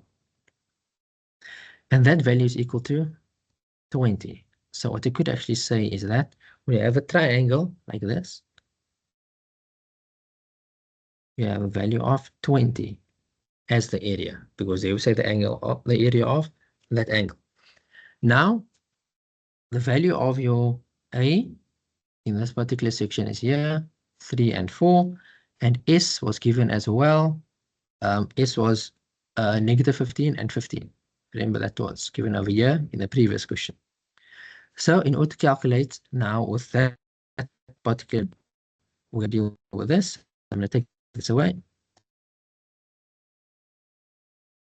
Now, we're going to use this formula.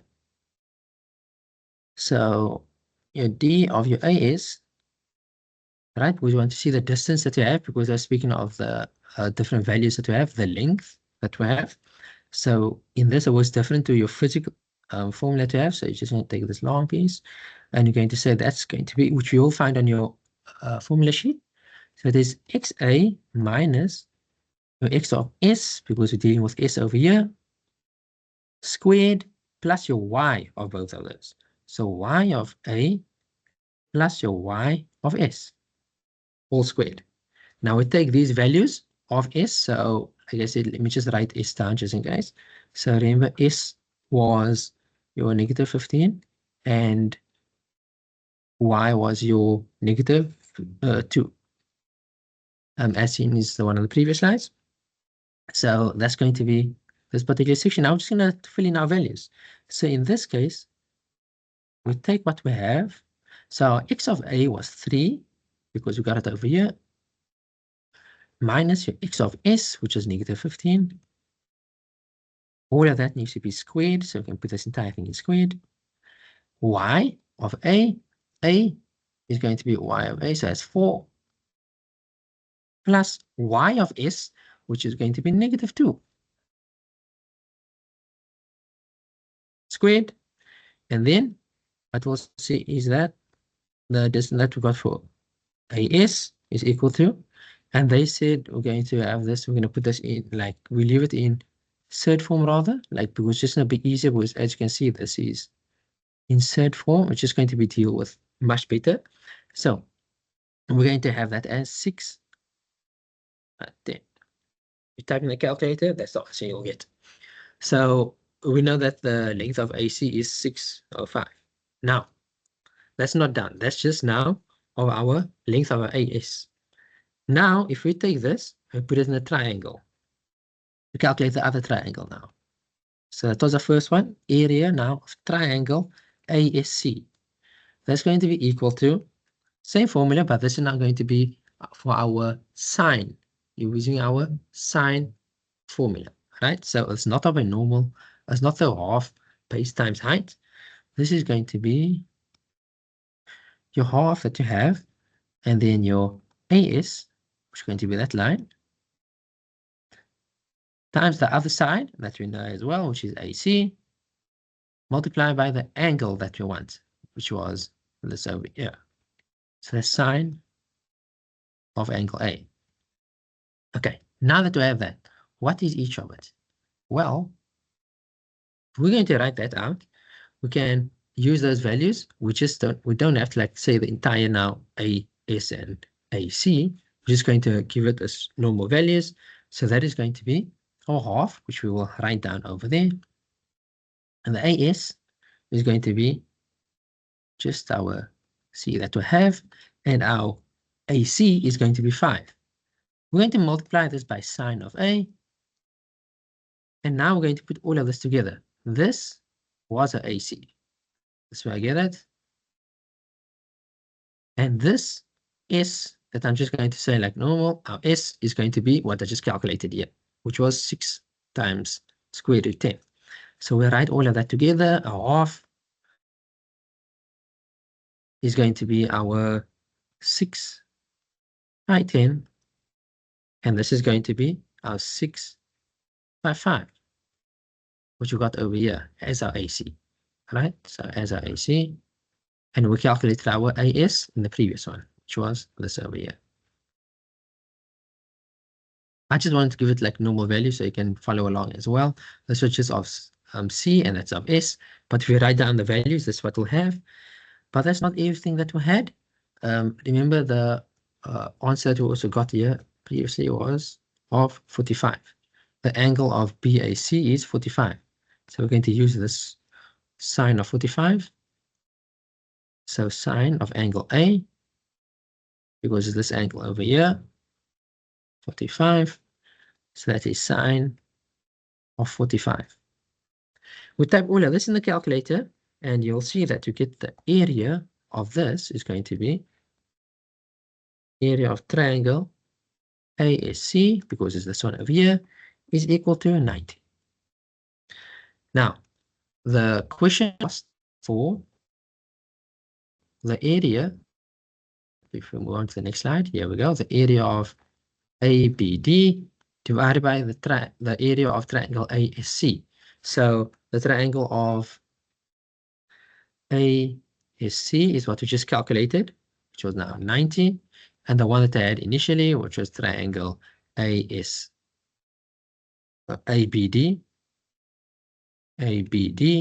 that was 20, which was this one over here.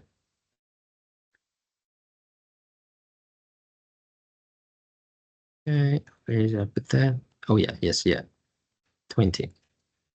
Right, and that's going to be 20. So ABD, let's make it so everyone can see it properly.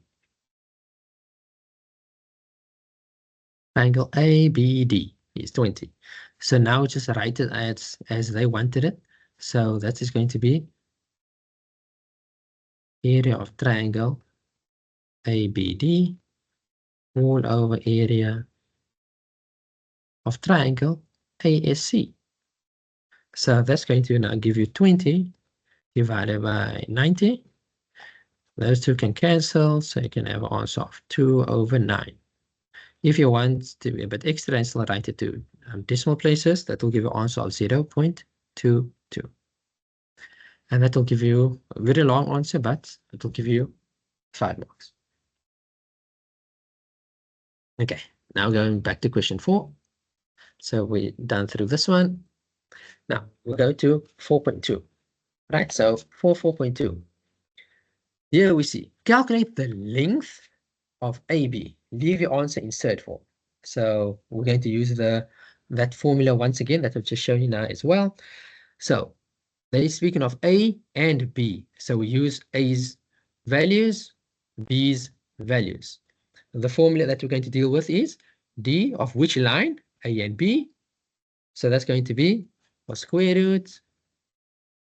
And that's going to be, we always start with the X. So it's X minus XB. Don't forget to square it, please. Then you put your add, and then it's going to be Y of A minus Y of B. Don't forget your squared. So now you just take the values that you have. Remember, this is your X value, Y value, X value, Y value. So you put your square roots. The X of A is going to be 5 minus 3 squared plus the Y of A, which is going to be that is going to be your Y of A, which is 1, minus your Y of B, which is negative 3, and that is squared as well. We type all of that in our calculator, and they said you must leave this in third form. So when they say third form, remember you should still have the square root within it. If you type in the calculator, you'll get the answer of 4 over 5. And that is for AB. So I calculate the distance for your AB. Oh, then I have to do a square root on the laptop. That you can do a square root on the laptop, but I just remember I think in order to write it like as a chat thing. Oh, I see. Someone wrote over there. So remember, just share it with everyone else as well. All right, but just square root on the laptop. As usually with the insert, so you can go copy and paste it from like a Word document to put it back into there, and it'll make a square root. Okay, so that was 4.2 with 1 mark, and there we go. Now we move on to 4.3, right? So is everyone still okay? We're still going okay here? I know we said we're gonna end at maybe like 11, but I'm gonna aim for just past 11. Because I want to finish at least question 4, because remember there's quite a lot to do, right? There's like we have to go all the way to question 10. So this was question 4.2 done. Okay, looks like everything's okay over there. Now 4.3, determine the equation of the perpendicular bisector of AB in the form y is equal to mx plus c. Now remember, bisector means it cuts things directly in half, like the angles are equal. Perpendicular bisector, right? 90, right? Is that 90? The two lines, that's it. So here we see determine the equation of the perpendicular bisector of AB. So we once again know, okay, we're focusing on those two values, A and B, right? We have those A and B values. Now, you see the perpendicular bisector of this. Maybe the best thing for us to do then is to find the midpoint that we have over here. All right, so in order to do that, we're just going to now say our M of our AB is going to be equal to our YA plus our YB. Once again, these formulas are on your formula sheet. And then you're going to take the X ones at the bottom, right? The XA minus your XB. Now that's going to be for your YA, it's going to be Remember, don't now fall into the trap of like in our previous one, where we started off with our x values. In this particular case, we're going to have our y values first. So now it is 1 plus -3 all over. This is going to be our x of a, so that's going to be 5 minus -3. Type all that in a calculator and you'll get an answer of a half. There we go. So that we mean, so we can say of AB. So okay, now that we have this as we know that the gradient is m of AB. We know if we are going to now multiply this, and if we get the answer of -1, we know it is perpendicular. That's a very easy way to see it. So we can now say that m of our AB multiplied by the m of the part of the line that's going to be perpendicular. If that's equal to -1, we know it is perpendicular. So what we then can do is we multiply these two together. So what is our MAB? Well, it's a half. So we are going to say a half with our perpendicular bisector is equal to our -1. Now we want to get our perpendicular bisector on its own. So we're going to divide both sides by a half and divide this side by a half. Therefore, our M perpendicular is going to be equal to, that's going to swap around. Like remember, if you have divide, you're going to multiply, and that's going to be 2 over 1. Then this multiply across, this multiply at the bottom, and therefore your answer is going to be -2. Yes. So now we know this section of our MP as well, right? The two gradients. So now we know, okay, that is -2. So, okay. That's very important. We keep that as well. Let's not erase and just go to the next slide. So make it a bit easier. Now, they wanted this in the form of y is equal to mx plus c. So just because I'll write it down anyway, so we can follow along, mx plus c. So in this case, we just calculate the gradient, which the gradient is -2x plus c. But now we see, okay, we can deal with the point where these two are going to meet, right? So we can see that E is the midpoint. So that means, okay, that's where the 2 is going to be, right? So it's going to line up nicely. If we make another line from here to there, it will line up nicely. So what we can then say is our E, which was one of the ones we calculated earlier. So look over here. Yeah. Point E was this. All right, so we got this as E. So we'll write that down. Our point E was equal to our -1. Sorry, our 1 and -1. The other side was our negative. Right, so we had that value. So that now means if we're going to plug this into our formula, we are going to have our x value and our y value. So this is going to go over here, and this is going to go over here. So that's going to be -1 is equal to -2 multiplied by 1 plus c. Right, so now we're going to make that work together. -1 is equal to -2 plus c. So we get c on its own. So that is going to be -1 plus 2 equals c. Therefore, that is going to be equal to 1. C is equal to 1.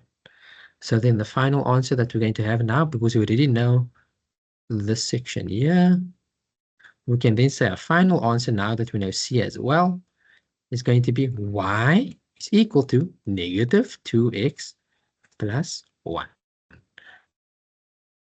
So, okay, and there we go. Right, and this is going to determine the equation for this section.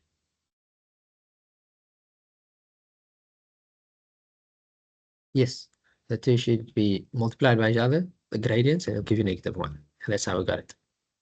Now, 4.4. Here we need to show that P equals -3. Now, it's no use again that I just asked you to do this, because they're telling you this should be your answer that you should get. So this P is what they want to know. That needs to be shown as -3. But it is only worth 1 mark, which means this is going to be a very easy one, at least a nice and straightforward one. So what do we know about this? Well, we know this is point C that they were speaking of. So C is 2 and P, right? We see C is 2 and P. Now, what else do we know? If we go from here till here, right? If we must make a line now from C, let's make it a straight line. So if we make a line like this, right, that will be line CE that we have, right? So we can say that line CE is going to be that formula y is equal to 2x plus 1. This was negative. And where did we get that? Previous answer, right? Previous answer.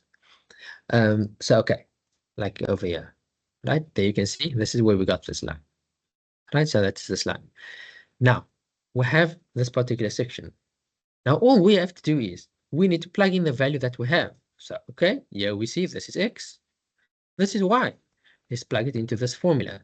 So, if we want to calculate what y is, we say that is equal to -2 to multiplied by 2 plus 1. Negative times negative is, sorry, negative times positive is negative, so that is -4 plus 1. Right, so that's going to be like that. And then -4 plus 1 is equal to -3.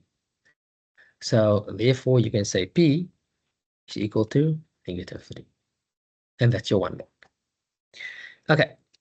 Now we're going to move on to the last part of this particular question, and this is question 4.5. Here we need to show by calculation the equation of the circle is this that we have.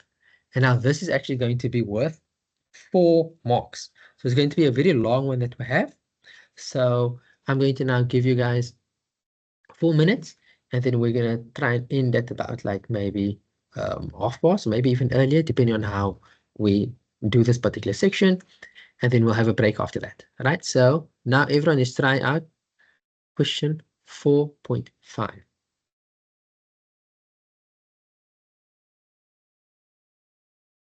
Yes, remember, if the lines are perpendicular, your gradient is -1. All right. So that's how we could get this particular section here. Right. So that's how we got our P. And here you can see determine the equation of the perpendicular bisector of AB. So if this line is AB, I'm just answering the question, if this line is AB, determine the equation of the perpendicular bisector of AB. So what's going to link up with AB? Remember, it's a line that's going to be perpendicular with it, and that is perpendicular. So that's going to be this line here, where those two meet. So the gradients of those two lines will give you -1. And then that's what we calculated instead.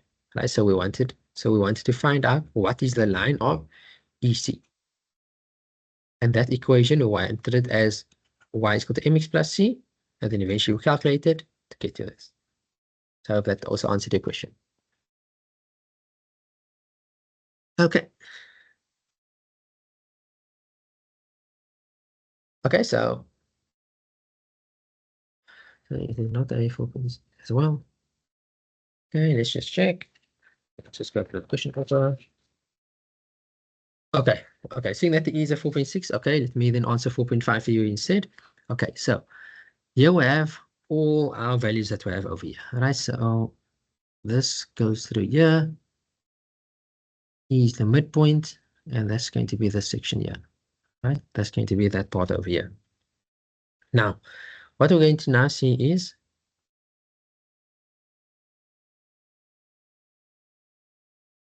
yes, so here we're going to take these values that we have, and we can see if we're going to try and do changes between these and this over here. Okay, so here we can try and find out what's the difference between these lines that we have.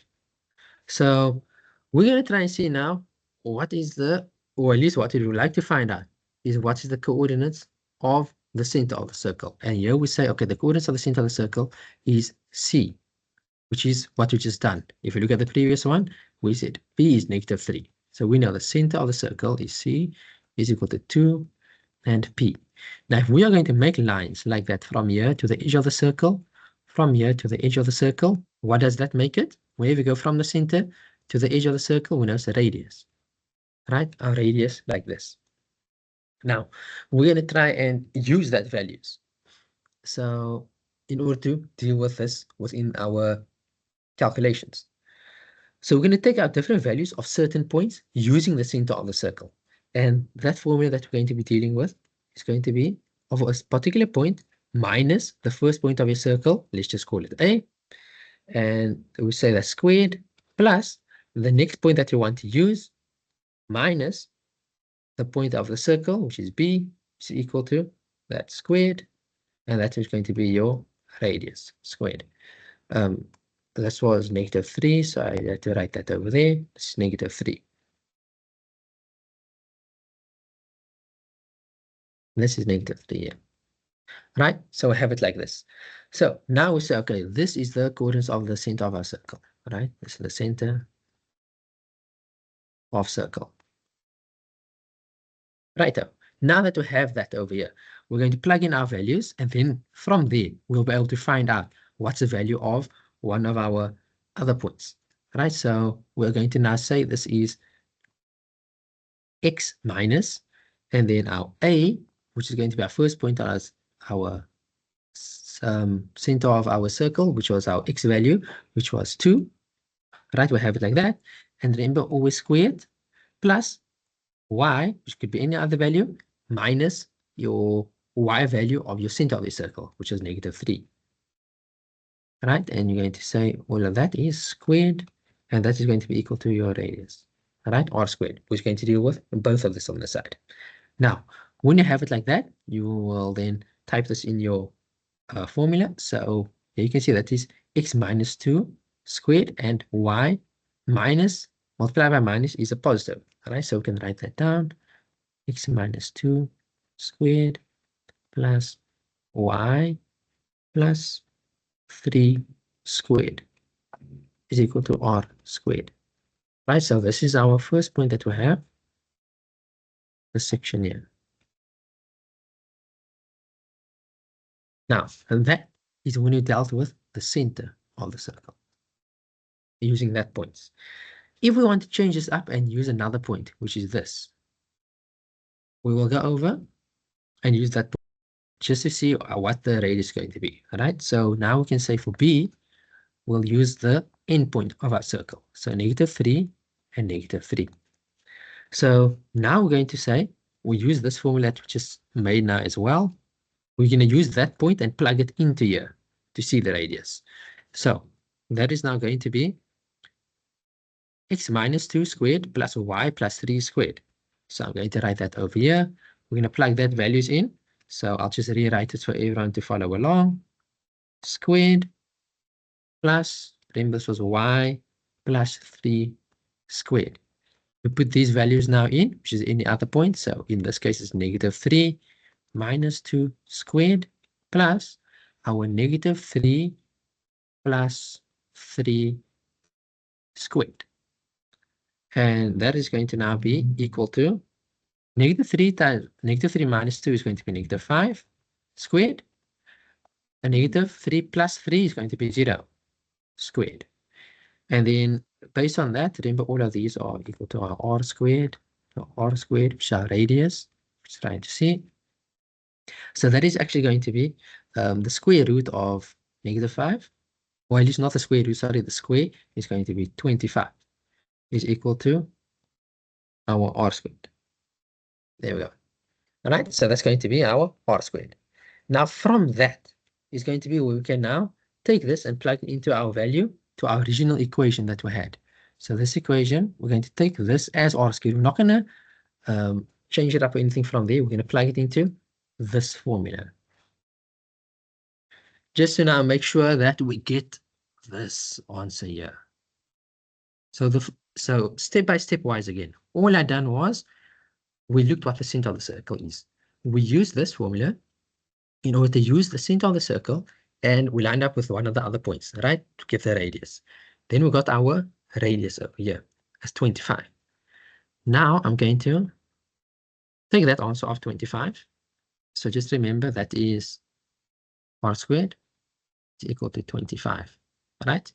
Now, we plug into that initial formula. So that is x minus 2 squared plus our y plus 3 squared equal to our r squared, which was 25.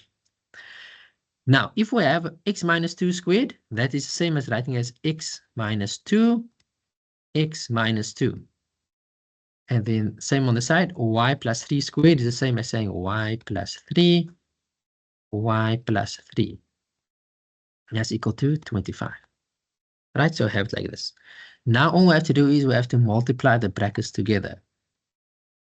Right, so we're going to multiply it along. So I'll start all the way on the side. X times x is going to be x squared. Negative 2 minus x is going to be minus 2x. And then, of course, I'm going to do the side as well. Negative 2 minus x is going to be, again, a negative 2x. So I'll just put those together already. So that is 4x. And then positive, I'm sorry, negative times negative is positive 4. And now we do y. So that's going to be this, and this, and this, and this. So that is going to be plus y squared. 3 times y times 3 is going to be 3y. Y times 3 is going to be 3y. So we add those together. So that's going to be 6y. And then finally, 3 times 3 is 9. Is equal to 25. That is still not the same as this. That is because we need to make this equal to 0. So how are we going to make that equal to 0? We bring our 25 over. So now it's going to be this entire problem minus 25. So if we write that out, so it's x squared minus 4x.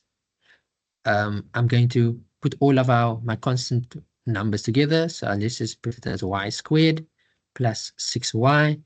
Now I'm writing my 4, which was over here, plus 4 plus 9 minus 25 equals 0. Now these will still stay the same because there's no other values or variables like that. So x squared minus 4x plus y squared plus 6y.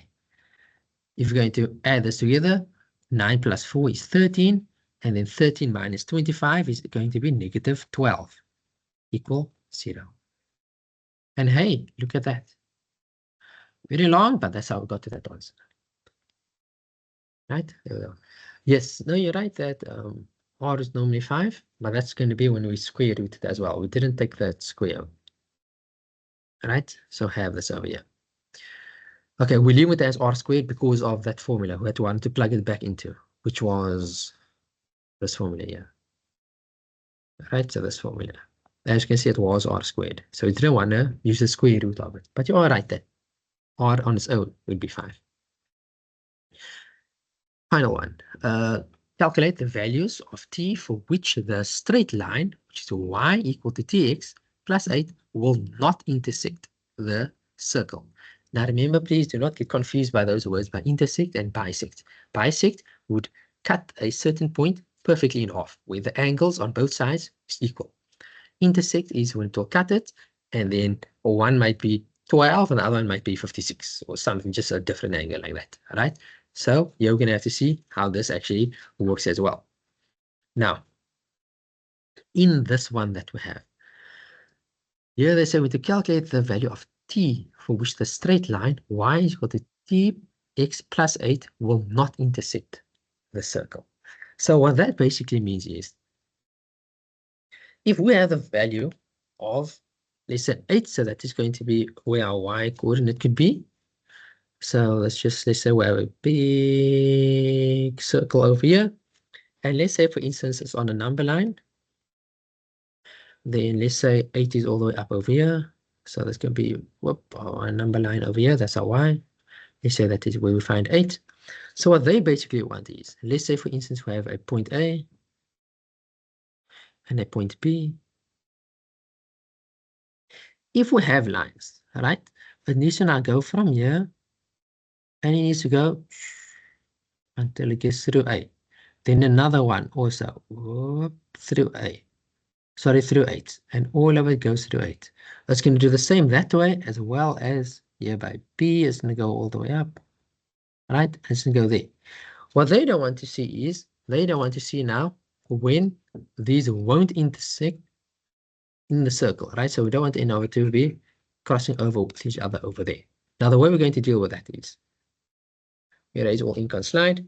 We are going to write down that equation that we just got now, which was this over here. So write it down for you. So it's x squared minus 4x. So we have it as x squared minus 4x plus y squared plus 6y minus 12 equals 0. So we're going to use this formula.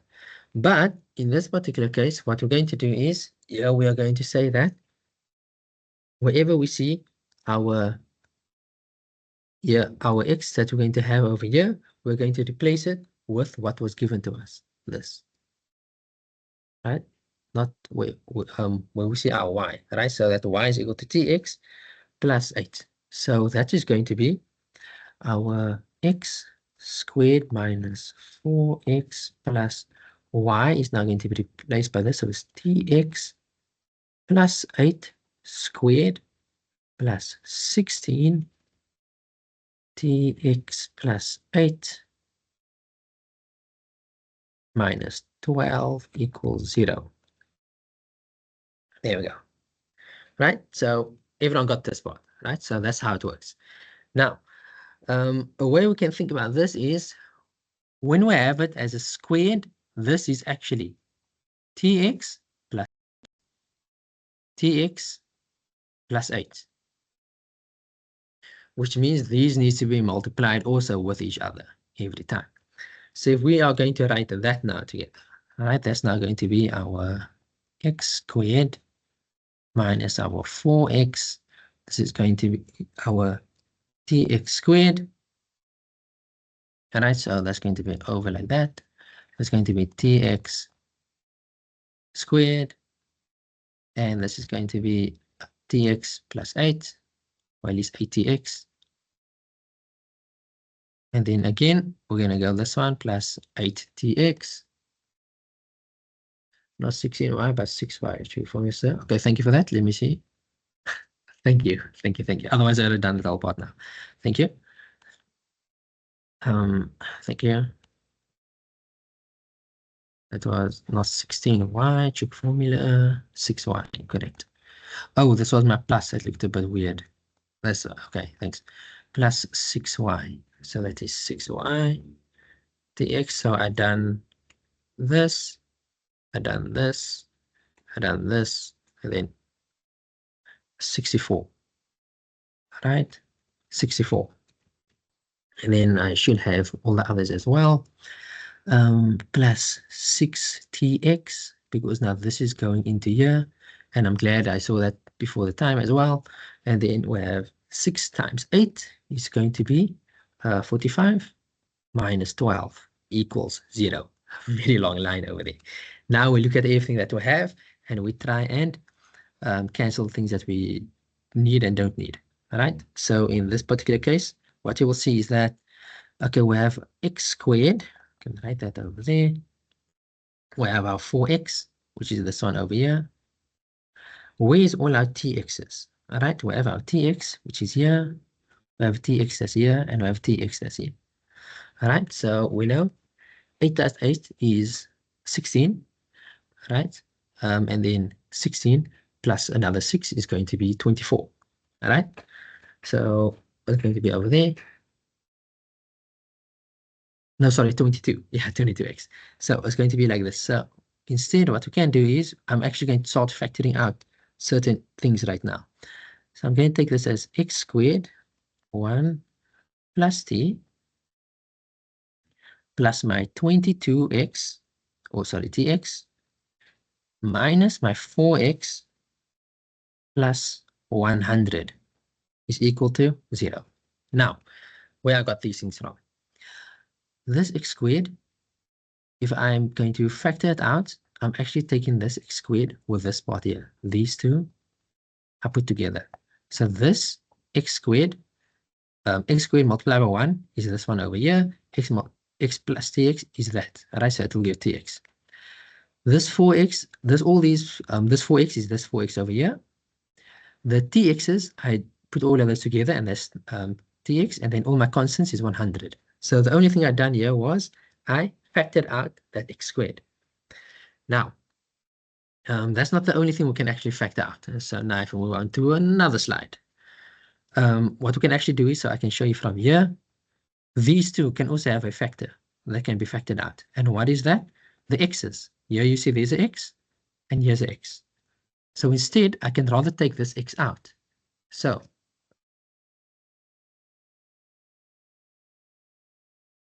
I'm just checking out the tx. Yes, tx. Yes, that's correct.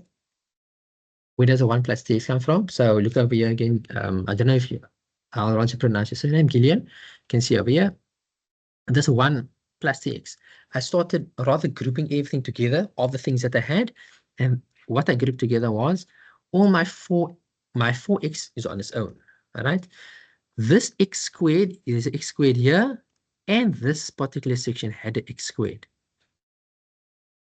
So instead, what I done here was, so because it's pluses and stuff, it can be rearranged. So I took a x squared out, and then when you say x squared multiplied by 1 will give you x squared, and x squared multiplied by t will give you tx. Yes, I'll give you some at a time for your break. Sorry. Okay, now, like I said, I can get back to my train of thought. X's can be taken out. So these x's can be taken out. So what we're rather going to do is, we are going to now take the x out. So I'm going to write it out like this instead. So x squared to 1 plus t. Now I took my x out, and that's going to be our 22t minus 4 plus 100 is equal to 0. Once again, check over here. This is where I got it. My x multiplied by 22t will give me 22tx, and x multiplied by 4 will give me 4. So that's where I got this from. All right, I hope everyone is still following along. Now, and this is not done yet. So now we can follow this particular section that we had, which is ax squared plus bx plus c equal to 0. All right, we have that. Here we have our ax squared, here's our x, and here's our c. All right, so this is how it's going to go. Now, the easier way to solve this is going to be, see if it's less than 0. So we can say b squared minus 4ac less than 0. All right, so just going to take these values right now to get our equation. So in this part, what is b? Well, b is going to be your 22 minus 4x. This is b here. All right, a is going to be this. And what is c going to be? So we plug this into this formula over here. So that is going to be 22t minus 4 squared, because we got it from here, minus 4ac. Now, I know you normally have that long equation over here. This is just the one that we are using for now. Both does work. You can try out the other one as well. 1 plus t squared. And by 100. All right. We want this to be less than 0. Why do we want it to be less than 0? It was less than 0 over here. All right, less than 0. Now we need to square this. So 22t squared. So 22 squared is actually going to be, I'll write on the far side, 484 t squared. And then 4 squared is going to be 176. Sorry. I thought, yeah, that's, I'm just rearranging that already. That is 16. So it is going to be 16. So that's going to be that over there.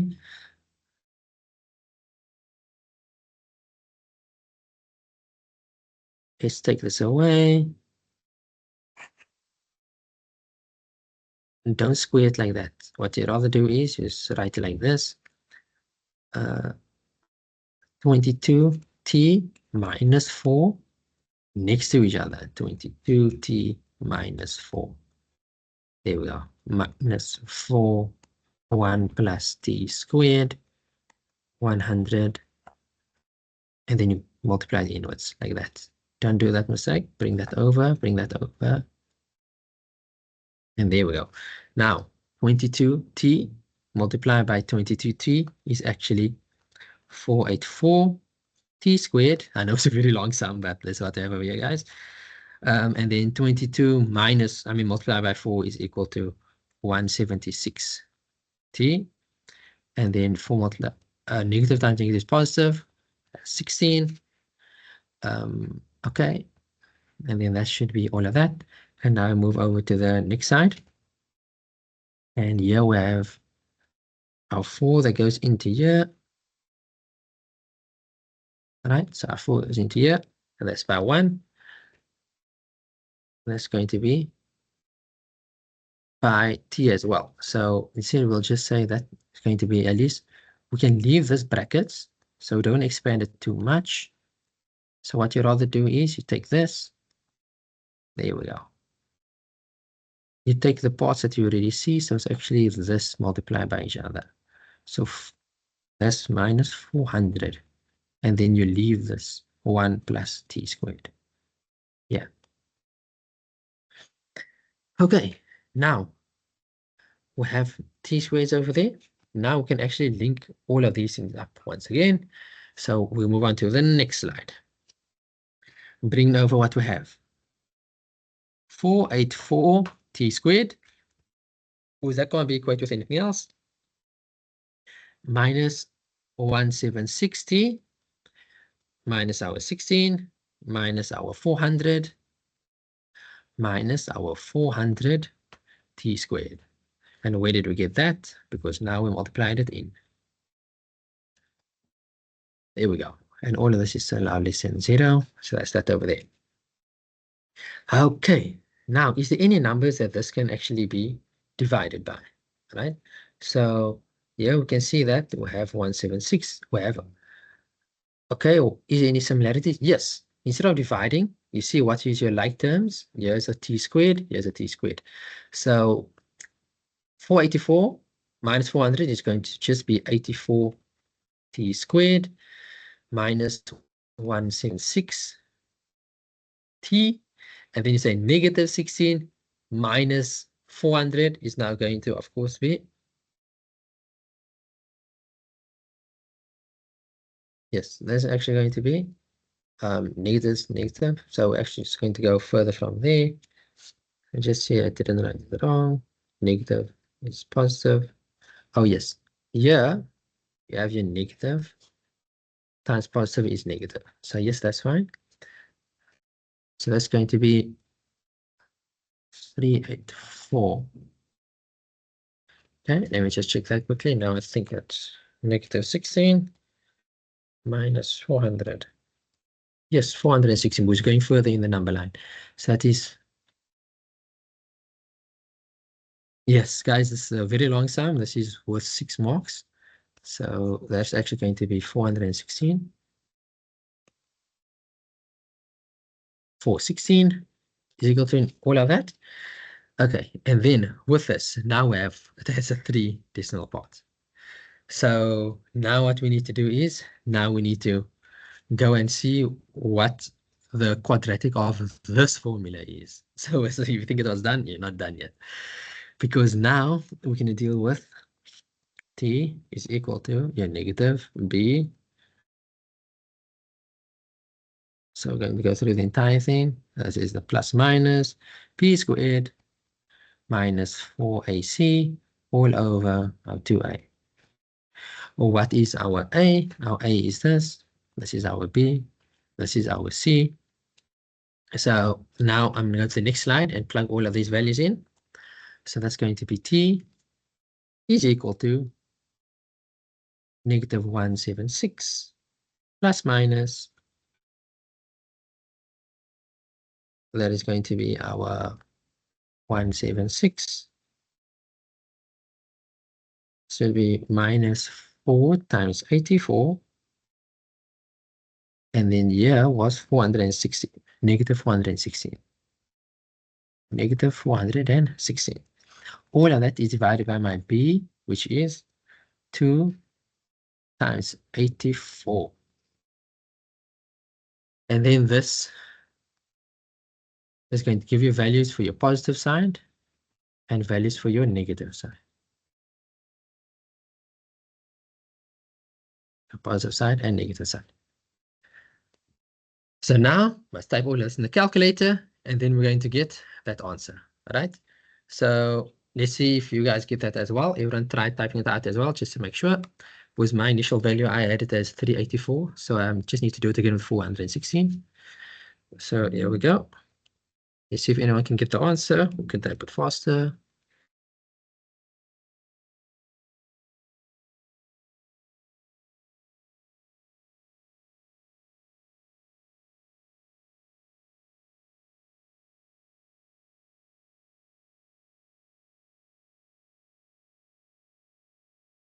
And all of that is 2 multiplied by 84.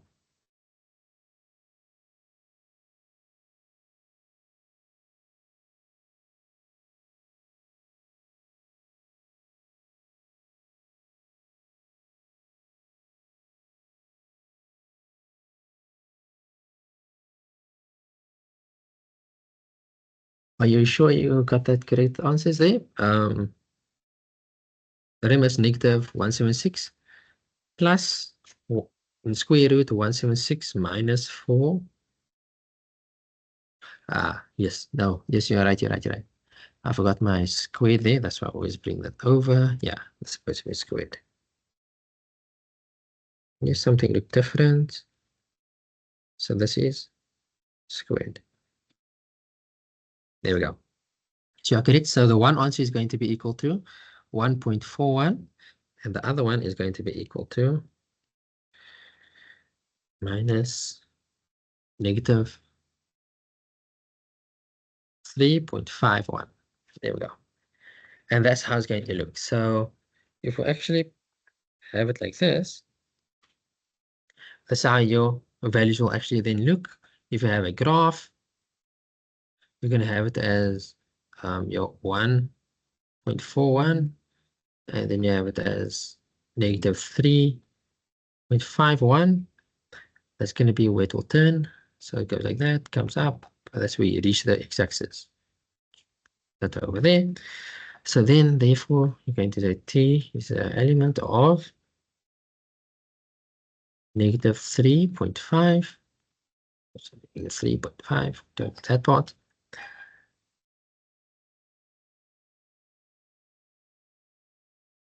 And on the other side is 1.5. 1.41. There we go. Another way you could write it is, you could write it as negative 3.51 t, and then you also say it is 1.41.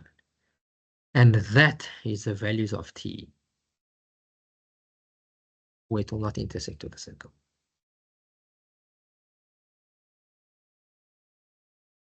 And there we go. Right, so yes, now once you're going to see the memo, you're going to see how long it actually looks as well. So that's probably everywhere as well. So all of that was question 4. So now what I'm rather going to do is I'm going to give you guys a bit of a break. Just know that now we're going, because I'm going to give you a bit of an extended break, we're going to start a bit later. Let me just decide quickly till what time should I give you a break.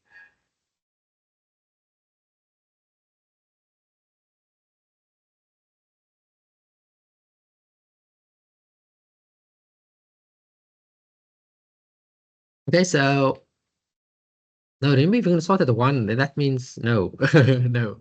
Then you're going to end here by 5 today with other lessons that we're still doing, because it's still trigonometry and Euclidean geometry. It's going to take a very long time. So 12:30. So yes, we're going to go 12:30. I will go till yes, no, I'll try and I'll get on like normal. Remember, this video is going to be recorded. At least it is being recorded, so you can always rewatch it again, even if you need to leave a bit earlier. Someone asked me if I can go back 3 slides. That's 1, 2, 3 slides. Is this the slide you were speaking about? But other than that, thank you guys. Let's person can write down if they need it. But everyone else will meet you at 12:12.